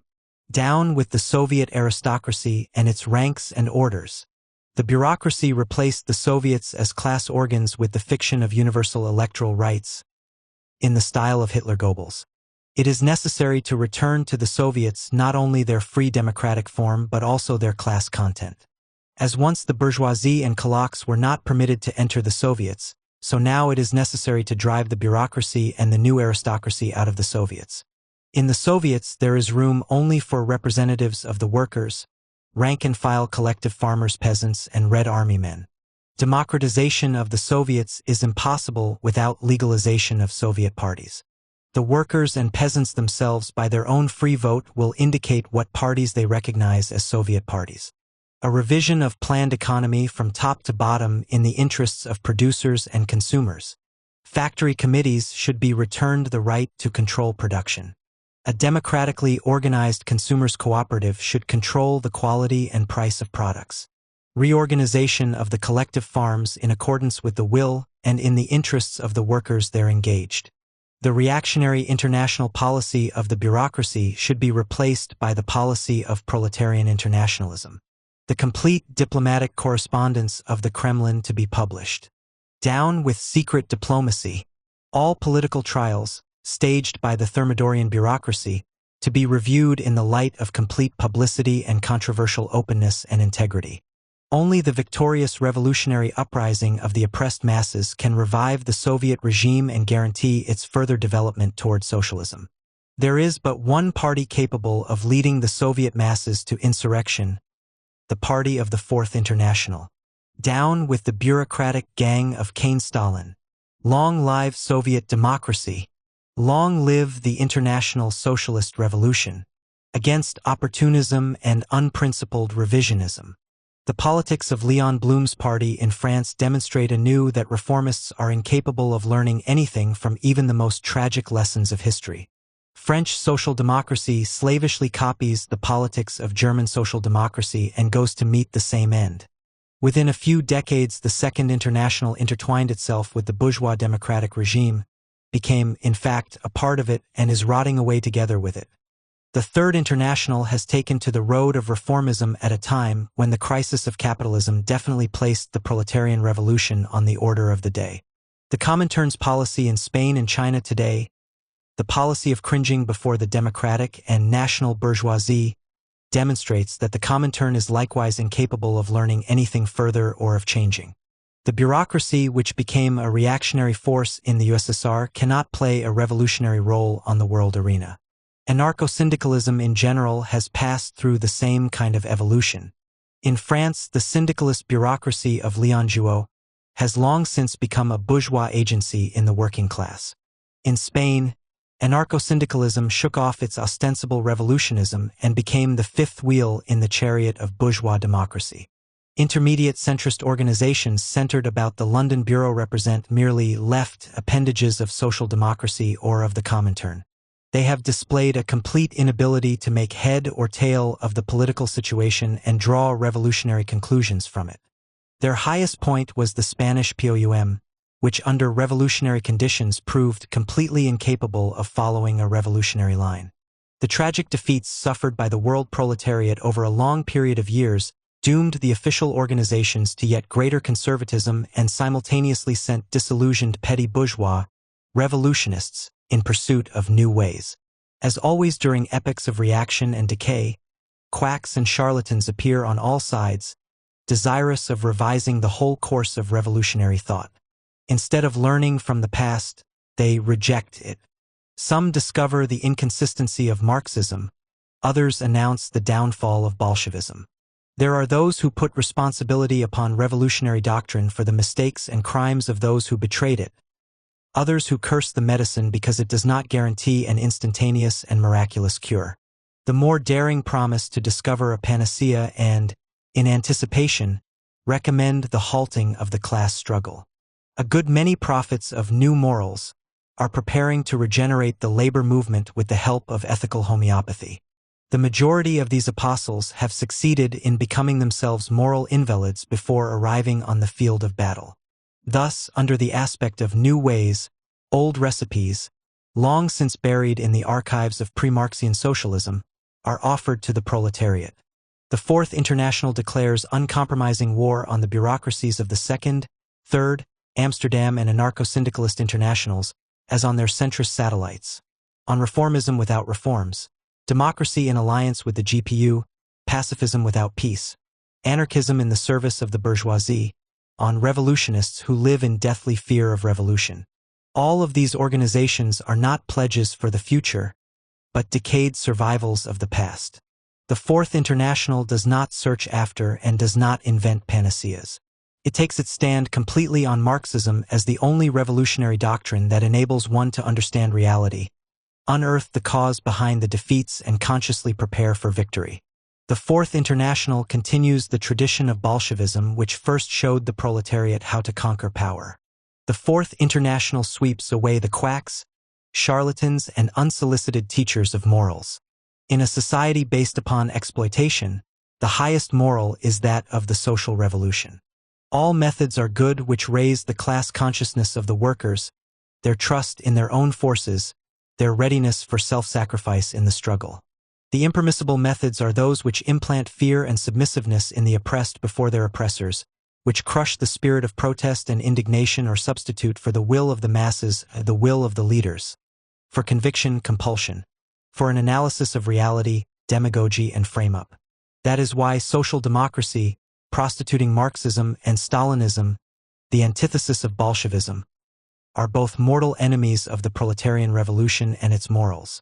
To face reality squarely, not to seek the line of least resistance, to call things by their right names, to speak the truth to the masses no matter how bitter it may be, not to fear obstacles, to be true in little things as in big ones, to base one's program on the logic of the class struggle, to be bold when the hour for action arrives. These are the rules of the Fourth International. It has shown that it could swim against the stream. The approaching historical wave will raise it on its crest. Against sectarianism, under the influence of the betrayal by the historical organizations of the proletariat, certain sectarian moods and groupings of various kinds arise or are regenerated at the periphery of the Fourth International. At their base lies a refusal to struggle for partial and transitional demands, i.e., for the elementary interests and needs of the working masses, as they are today.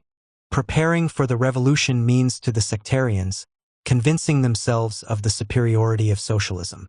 They propose turning their backs on the old trade unions, i.e., to tens of millions of organized workers, as if the masses could somehow live outside of the conditions of the actual class struggle. They remain indifferent to the inner struggle within reformist organizations, as if one could win the masses without intervening in their daily strife. They refuse to draw a distinction between the bourgeois democracy and fascism, as if the masses could help but feel the difference on every hand. Sectarians are capable of differentiating between but two colors, red and black. So as not to tempt themselves, they simplify reality. They refuse to draw a distinction between the fighting camps in Spain for the reason that both camps have a bourgeois character. For the same reason, they consider it necessary to preserve neutrality in the war between Japan and China. They deny the principal difference between the USSR and the imperialist countries, and because of the reactionary policies of the Soviet bureaucracy, they reject defense of the new forms of property created by the October Revolution against the onslaughts of imperialism. Incapable of finding access to the masses, they therefore zealously accuse the masses of inability to raise themselves to revolutionary ideas. These sterile politicians generally have no need of a bridge in the form of transitional demands because they do not intend to cross over to the other shore. They simply dawdle in one place, satisfying themselves with a repetition of the same meager abstractions. Political events are for them an occasion for comment but not for action. Since sectarians, as in genera every kind of blunderer and miracle man, are toppled by reality at each step, they live in a state of perpetual exasperation, complaining about the regime and the methods and ceaselessly wallowing in small intrigues. In their own circles, they customarily carry on a regime of despotism. The political prostration of sectarianism serves to complement, shadow-like, the prostration of opportunism, revealing no revolutionary vistas. In practical politics, sectarians unite with opportunists, particularly with centrists, every time in the struggle against Marxism. Most of the sectarian groups and cliques, nourished on accidental crumbs from the table of the Fourth International, lead an independent organizational existence, with great pretensions but without the least chance for success. Bolshevik-Leninists, without waste of time, calmly leave these groups to their own fate. However, sectarian tendencies are to be found also in our own ranks and display a ruinous influence on the work of the individual sections. It is impossible to make any further compromise with them even for a single day. A correct policy regarding trade unions is a basic condition for adherence to the Fourth International. He who does not seek and does not find the road to the masses is not a fighter but a dead weight to the party. A program is formulated not for the editorial board or for the leaders of discussion clubs, but for the revolutionary action of millions. The cleansing of the ranks of the Fourth International of sectarianism and incurable sectarians is a primary condition for revolutionary success. Open the road to the woman worker. Open the road to the youth.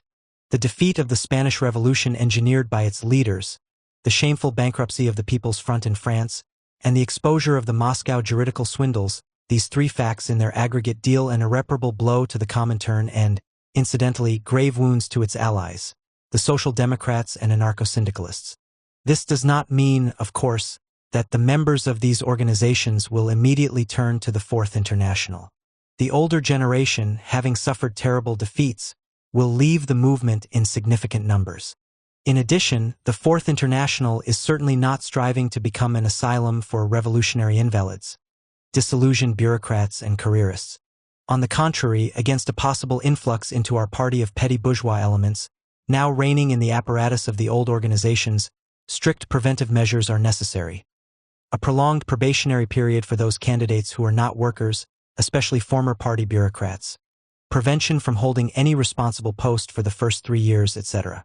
There is not and there will not be any place for careerism, the ulcer of the old internationals, in the Fourth International. Only those who wish to live for the movement, and not at the expense of the movement, will find access to us. The revolutionary workers should feel themselves to be the masters. The doors of our organization are wide open to them. Of course, even among the workers who had at one time risen to the first ranks, there are not a few tired and disillusioned ones. They will remain, at least for the next period, as bystanders. When a program or an organization wears out, the generation which carried it on its shoulders wears out with it. The movement is revitalized by the youth who are free of responsibility for the past. The Fourth International pays particular attention to the young generation of the proletariat. All of its policies strive to inspire the youth with belief in its own strength and in the future.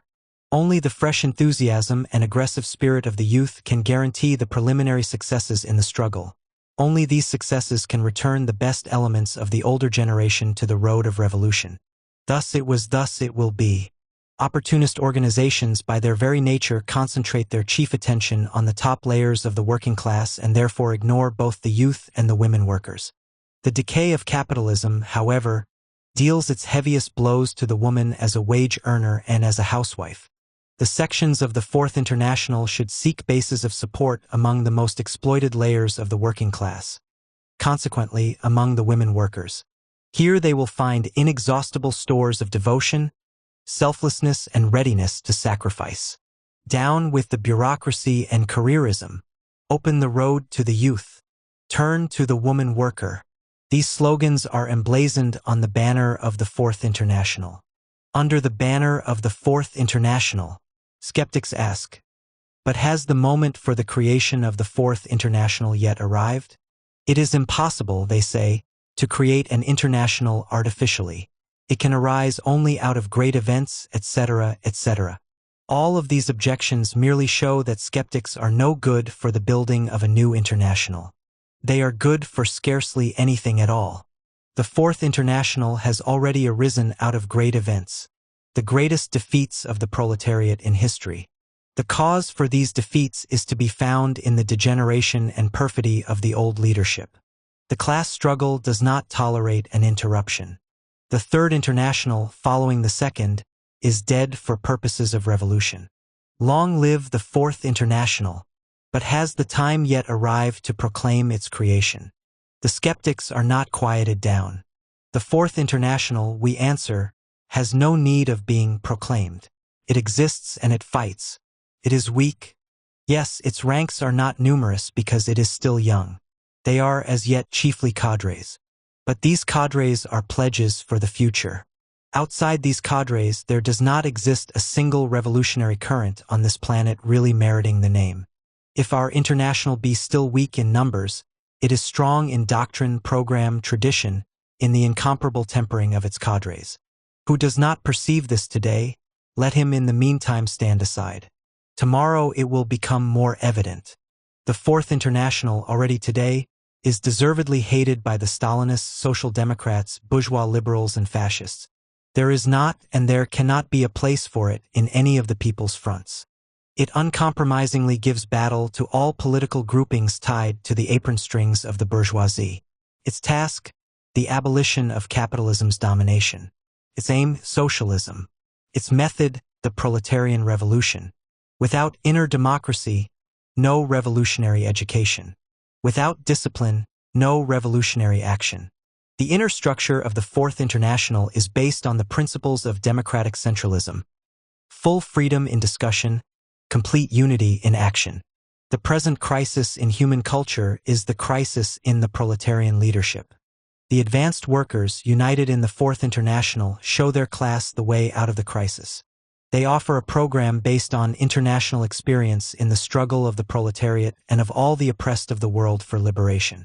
They offer a spotless banner.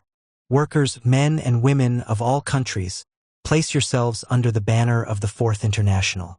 It is the banner of your approaching victory. Discussions with Trotsky on the Transitional Program. Trotsky. The significance of the program is the significance of the party. The party is the vanguard of the class. The party is formed by selection from the most conscious, most advanced, most devoted elements, and the party can play an important historical political role not in direct relation to its numerical strength. It can be a small party and play a great part. For example, in the First Russian Revolution of 1905, the Bolshevik fraction had not more than 10,000 members, the Mensheviks 10,000 to 12,000. That is the maximum. At that time they belonged to the same party, so that the party as a whole had not more than 20,000 to 22,000 workers.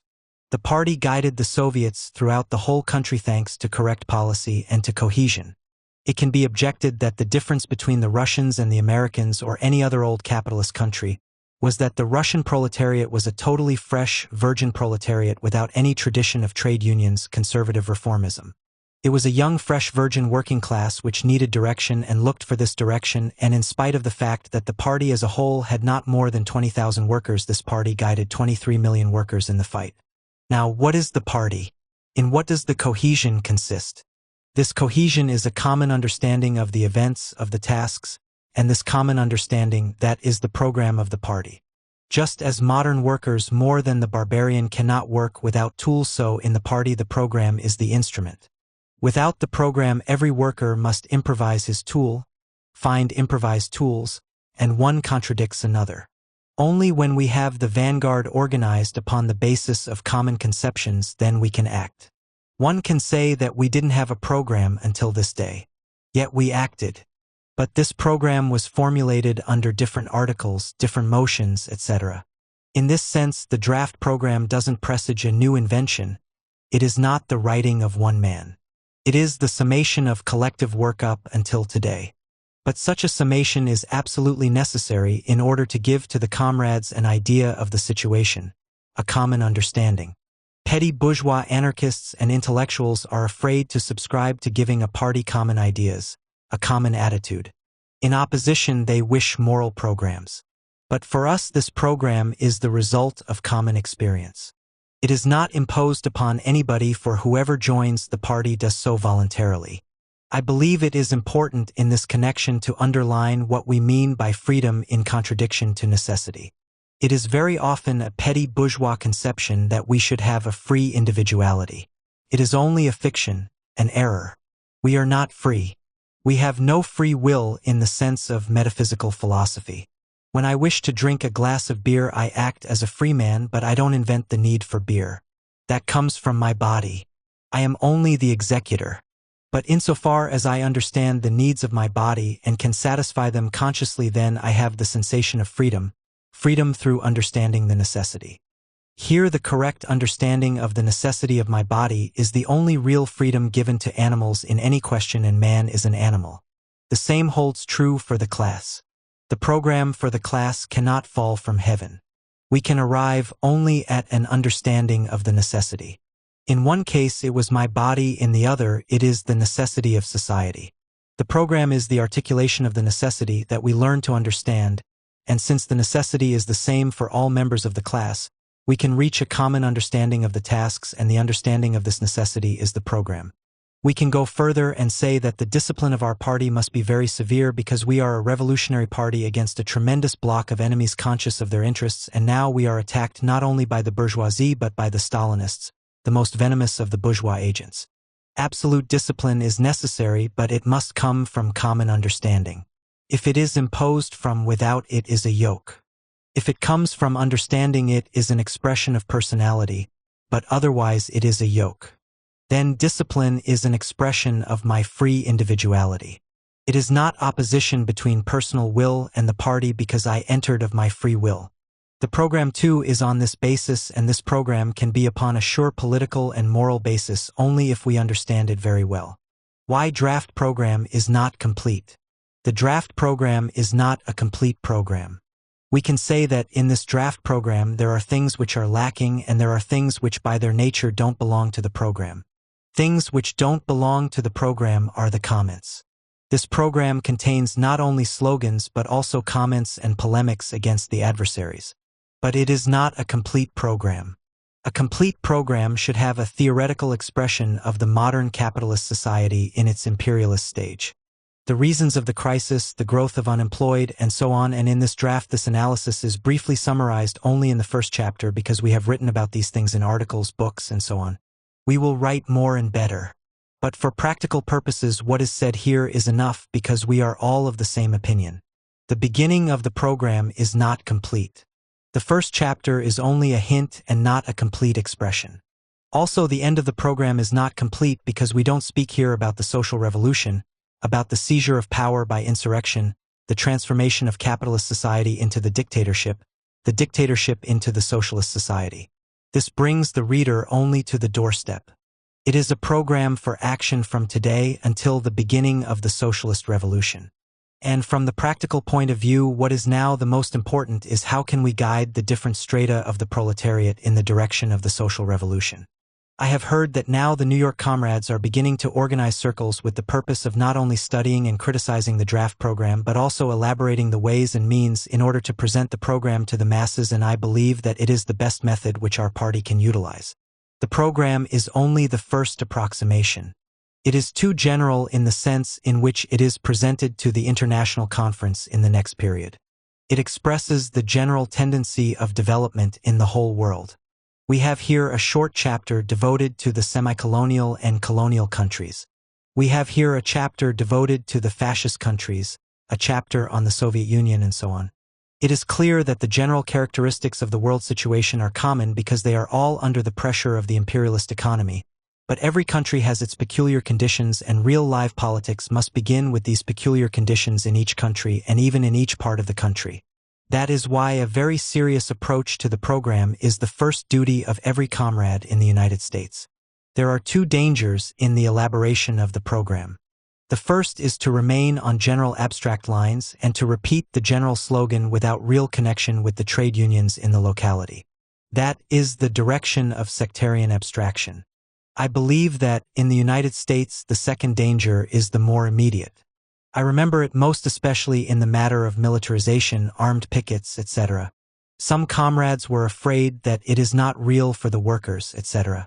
In the last few days I read a French book written by an Italian worker about the rise of fascism in Italy. The writer is opportunistic. He was a socialist, but it is not his conclusions which are interesting but the facts which he presents. He gives the picture of the Italian proletariat in 1920 to 1921 especially. It was a powerful organization. They had 160 socialist parliamentary deputies. They had more than one-third of the communities in their hands. The most important sections of Italy were in the hands of the socialists, the center of the power of the workers. No capitalist could hire or fire without union consent, and this applied to agricultural workers as well as industrial. It seemed to be 49% of the dictatorship of the proletariat, but the reaction of the small bourgeoisie, the demobilized officers, was terrible against this situation. Then the author tells how they organized small bands under the guidance of officers and sent them in buses in every direction. In cities of 10,000 in the hands of the socialists, 30 organized men came into the town, burned up the municipality, burned the houses, shot the leaders, imposed on them the conditions of working for capitalists. Then they went elsewhere and repeated the same in hundreds and hundreds of towns, one after the other. With terrible terror and these systematic acts that totally destroyed the trade unions and thus became bosses of Italy. They were a tiny minority. Methods of the fascists. The workers declared a general strike. The fascists sent their buses and destroyed every local strike, and with a small organized minority wiped out the workers' organizations. After this came elections, and the workers under the terror elected the same number of deputies. They protested in parliament until it was dissolved. That is the difference between formal and actual power. All the deputies were sure that they would have power. Yet this tremendous movement with its spirit of sacrifice was smashed, crushed, abolished by some 10,000 fascists well organized with a spirit of sacrifice and good military leaders. In the United States it might be different, but the fundamental tasks are the same. I read about the tactics of Haig. It is a rehearsal of a fascist overthrow. He represents small bosses who became infuriated because the crisis deepened. He has his gang, which is absolutely unconstitutional. This is very, very contagious. With the deepening of the crisis, it will spread all over the country, and Roosevelt, who is a very good Democrat, will say, "Perhaps it is the only solution." It was the same in Italy. They had a minister who invited the socialists. The socialists refused. He admitted the fascists. He thought he could balance them against the socialists, but they smashed the minister too. Now I think the example of New Jersey is very important. We should utilize everything, but this especially. I will propose a special series of articles on how the fascists became victorious. We can become victorious the same way, but we must have a small armed body with the support of the big body of workers. We must have the best discipline, organized workers, defense committees, Otherwise we will be crushed, and I believe that our comrades in the United States don't realize the importance of this question. A fascist wave can spread in 2 or 3 years, and the best workers' leaders will be lynched in the worst possible way, like the Negroes in the South. I believe that the terror in the United States will be the most terrible of all. That is why we must begin very modestly, that is, with defense groups, but it should be launched immediately. Question: how do we go about launching the defense groups practically? Trotsky: it is very simple. Do you have a picket line in a strike? When the strike is over, we say we must defend our union by making this picket line permanent. Question: does the party itself create the defense group with its own members? Trotsky: the slogans of the party must be placed in quarters where we have sympathizers and workers who will defend us. But a party cannot create an independent defense organization. The task is to create such a body in the trade unions. We must have these groups of comrades with very good discipline, with good cautious leaders, not easily provoked, because such groups can be provoked easily. The main task for the next year would be to avoid conflicts and bloody clashes. We must reduce them to a minimum with a minority organization during strikes, during peaceful times. In order to prevent fascist meetings, it is a question of the relationship of forces. We alone are not strong, but we propose a united front. Hitler explains his success in his book. The social democracy was extremely powerful. To a meeting of the social democracy, he sent a band with Rudolf Hess. He says that at the end of the meeting, his 30 boys evicted all the workers, and they were incapable of opposing them. Then he knew he would be victorious. The workers were only organized to pay dues. No preparation at all for other tasks. Now we must do what Hitler did, except in reverse. Send 40 to 50 men to dissolve the meeting. This has tremendous importance. The workers become steeled, fighting elements. They become trumpets.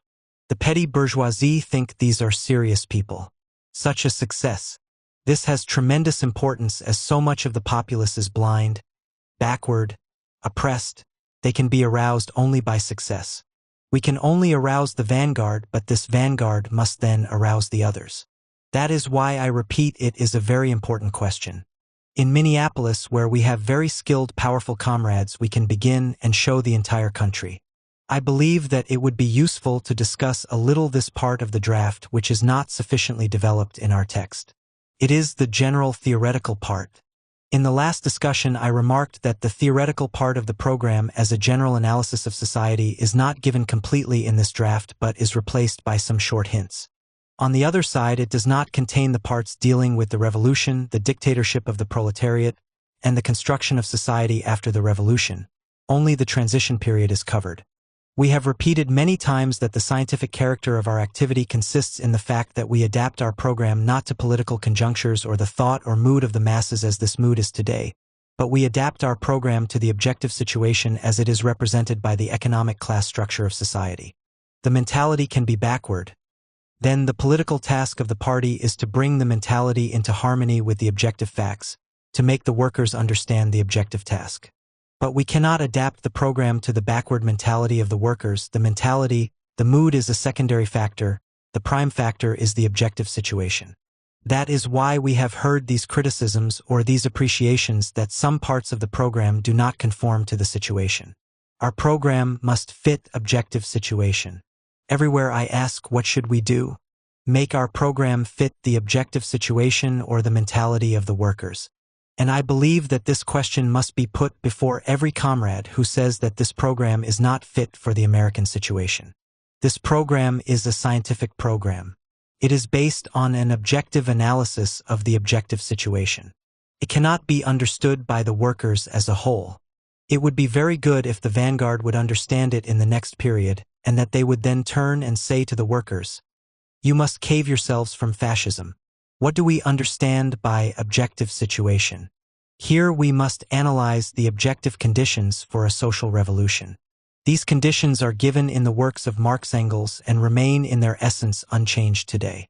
First, Marx one time said that no one society leaves its place until it totally exhausts its possibilities. What does this signify? That we cannot eliminate a society by subjective will, that we cannot organize an insurrection like the Blanquists. What do possibilities signify? That a society cannot leave? So long as society is capable of developing the productive forces and making the nation richer, it remains strong, stable. That was the condition with slave society, with feudal, and with capitalist society. Here we come to a very interesting point which I analyzed previously in my introduction to the Communist Manifesto. Marx and Engels waited for a revolution during their lifetime. Especially in the years 1848 to 1850 did they expect a social revolution. Why? They said that the capitalist system based on private profit had become a brake upon the development of the productive forces. Was this correct? Yes and no. It was correct in the sense that if the workers had been capable of meeting the needs of the 19th century and seizing power, the development of the productive forces would have been more rapid and the nation richer. But given that the workers were not capable, the capitalist system remained with its crisis, etc. Yet the general line ascended. The last war, 1914 to 1918, was a result of the fact that the world market became too narrow for the development of the productive forces, and each nation tried to repulse all the others and to seize the world market for its own purposes. They could not succeed, and now we see that capitalist society enters into a new stage.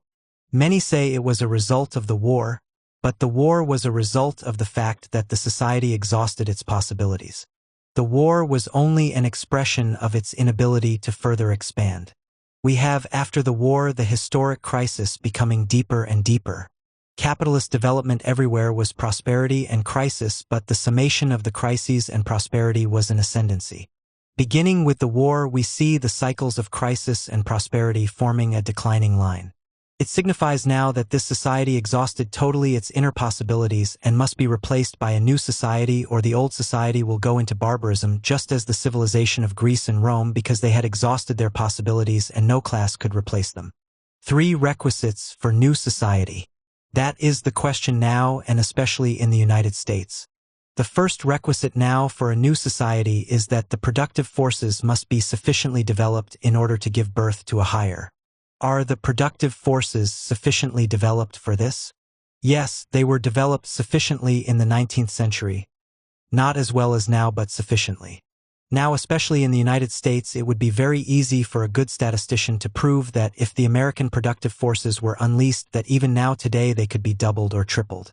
I believe that our comrades should make such statistical survey.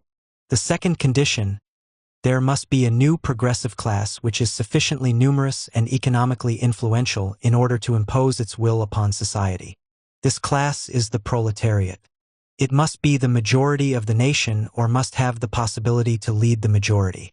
In England, the working class is the absolute majority. In Russia, it was a minority, but it had the possibility to lead the poor peasants. In the United States, it is at least half of the population, but it has the possibility to lead the farmers. The third condition is the subjective factor. This class must understand its position in society and have its own organizations. That is the condition which is now lacking from the historic point of view. Socially, it is not only possible but an absolute necessity, in the sense that it is either socialism or barbarism. That is the historical alternative. We mentioned in the discussion that Mr. Haig is not some stupid old man who imagines some medieval system exists in his town. He is an advanced scout of the American capitalist class. Jack London wrote a book, The Iron Heel. I recommend it now. It was written in 1907. At that time it seemed a terrible dream, but now it is absolute reality. He gives the development of the class struggle in the United States, with the capitalist class retaining power through terrible repressions. It is the picture of fascism. The ideology he gives even corresponds with Hitler. It is very interesting. In Newark, the mayor begins to imitate Haig, and they are all inspired by Haig and by the big bosses. It is absolutely certain that Roosevelt will observe that now in the crisis he can do nothing with democratic means. He is not a fascist as the Stalinists claimed in 1932, but his initiative will be paralyzed. What can he do? The workers are dissatisfied. The big bosses are dissatisfied. He can only maneuver until the end of his term and then say goodbye. A third term for Roosevelt is absolutely excluded.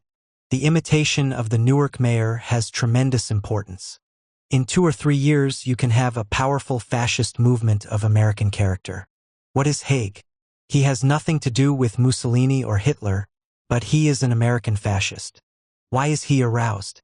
Because the society can no longer be run by democratic means. It would of course be impermissible to fall into hysteria. The danger of the working class being outrun by events is indisputable, but we can combat this danger only by energetic systematic development of our own activity under adequate revolutionary slogans and not by fantastic efforts to spring over our own heads. Democracy is only the rule of big bosses. We must understand well what Lundberg showed in his book, that 60 families govern the United States. But how? By democratic means up until today. They are a small minority surrounded by middle classes, the petty bourgeoisie, workers. They must have the possibility of interesting the middle classes in this society. They must not be desperate. The same holds true for the worker, at least for the higher strata. If they are opposed, they can break the revolutionary possibilities of the lower strata, and this is the only way of working democracy. Democratic regime possible only for rich nations. The democratic regime is the most aristocratic way of ruling. It is possible only to a rich nation. Every British Democrat has 9 or 10 slaves working in the colonies. The antique Greek society was a slave democracy. The same in a certain sense can be said of British democracy, Holland, France, Belgium. The United States has no direct colonies, but they have Latin America, and the whole world is a sort of colony for the United States, not to speak about appropriating the richest continent and developing without a feudal tradition. It is a historically privileged nation, but the privileged capitalist nations differ from the most pariah capitalist nations only from the point of view of delay. Italy, the poorest of the great capitalist nations, first became fascist. Germany became second because Germany has no colonies or rich subsidiary countries, and on this poor base exhausted all the possibilities, and the workers could not replace the bourgeoisie. Now it is the turn of the United States, even before Great Britain or France. The duty of our party is to seize every American worker and shake him 10 times so he will understand what the situation is in the United States. That it is not a conjunctural crisis but a social crisis. Our party can play a very great role. What is difficult for a young party in a very thick atmosphere of previous traditions, hypocrisy, is to launch a revolutionary slogan. It is fantastic, not adequate in America, but it is possible that this will change by the time you launch the revolutionary slogans of our program. Somebody will laugh. But revolutionary courage is not only to be shot but to support the laughter of stupid people who are in the majority. But when one of them is beaten by Haig's gang, he will think it is good to have a defense committee and his ironic attitude will change. Question: isn't the ideology of the workers a part of the objective factors? Trotsky: for us as a small minority this whole thing is objective, including the mood of the workers. But we must analyze and classify those elements of the objective situation which can be changed by our paper and those which cannot be changed. That is why we say that the program is adapted to the fundamental stable elements of the objective situation, and the task is to adapt the mentality of the masses to those objective factors. To adapt the mentality is a pedagogical task. We must be patient, etc. The crisis of society is given as the base of our activity. The mentality is the political arena of our activity. We must change it. We must give a scientific explanation of society and clearly explain it to the masses. That is the difference between Marxism and reformism. The reformists have a good smell for what the audience wants, as Norman Thomas. He gives them that. But that is not serious revolutionary activity. We must have the courage to be unpopular, to say, you are fools, you are stupid, they betray you, and every once in a while with a scandal launch our ideas with passion. It is necessary to shake the worker from time to time, to explain, and then shake him again. That all belongs to the art of propaganda. But it must be scientific, not bent to the moods of the masses. We are the most realistic people because we reckon with facts which cannot be changed by the eloquence of Norman Thomas. If we win immediate success, we swim with the current of the masses, and that current is the revolution. Question: sometimes I think that our own leaders don't feel these problems. Trotsky: possibly it is two things. One is to understand, the other feel it with muscles, fibers. It is necessary now to be penetrated by this understanding that we must change our politics. It is a question not only for the masses, but for the party. It is a question not only for the party but also for the leaders. We had some discussions, some differences. It is impossible to come to the position at the same time. There are always frictions.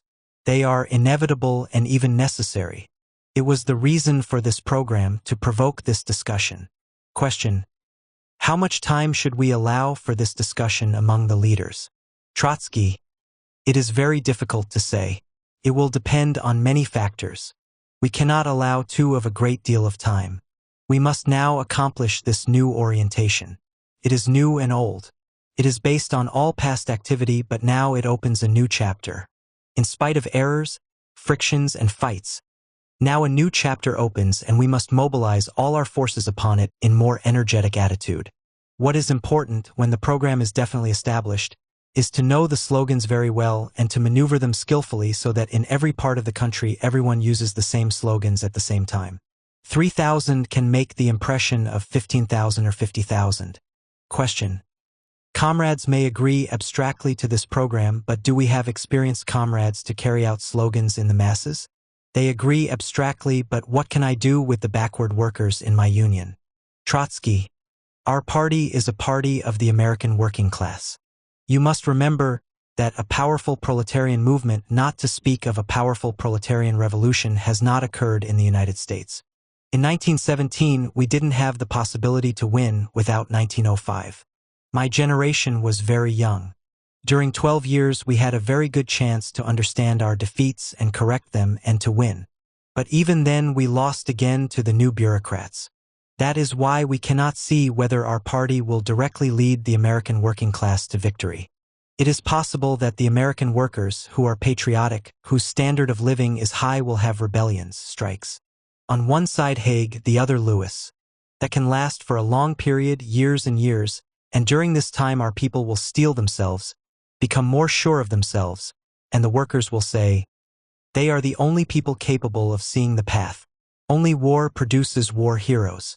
For the beginning we have excellent elements, very good men, seriously educated, a good staff and not a small staff. In this more general sense, I am totally optimistic.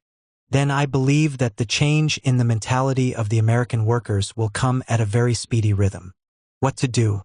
Everybody is disquieted, looking for something new. It is very favorable for revolutionary propaganda. We must remember not only the aristocratic elements but the poorest elements. The cultivated American workers have a plus and a minus, such as English sports. It is very good but also a device to demoralize the workers. All the revolutionary energy was expended in sports. It was cultivated by the British, the most intelligent of the capitalist nations. Sports should be in the hands of the trade unions as a part of the revolutionary education. But you have a good part of the youth and women who are not rich enough for these things. We must have tentacles to penetrate everywhere into the deepest strata. Question: I think the party has made a great advance since the last convention. Trotsky: a very important turn has been accomplished. Now it is necessary to give this weapon a concentrated action. General dispersed agitation doesn't penetrate into the minds of the uneducated. But if you repeat the same slogans, adapting them to the situation, then repetition, which is the mother of teaching, will act likewise in politics. Very often it happens not only with the intellectual but with a worker that he believes that everybody understands what he has learned.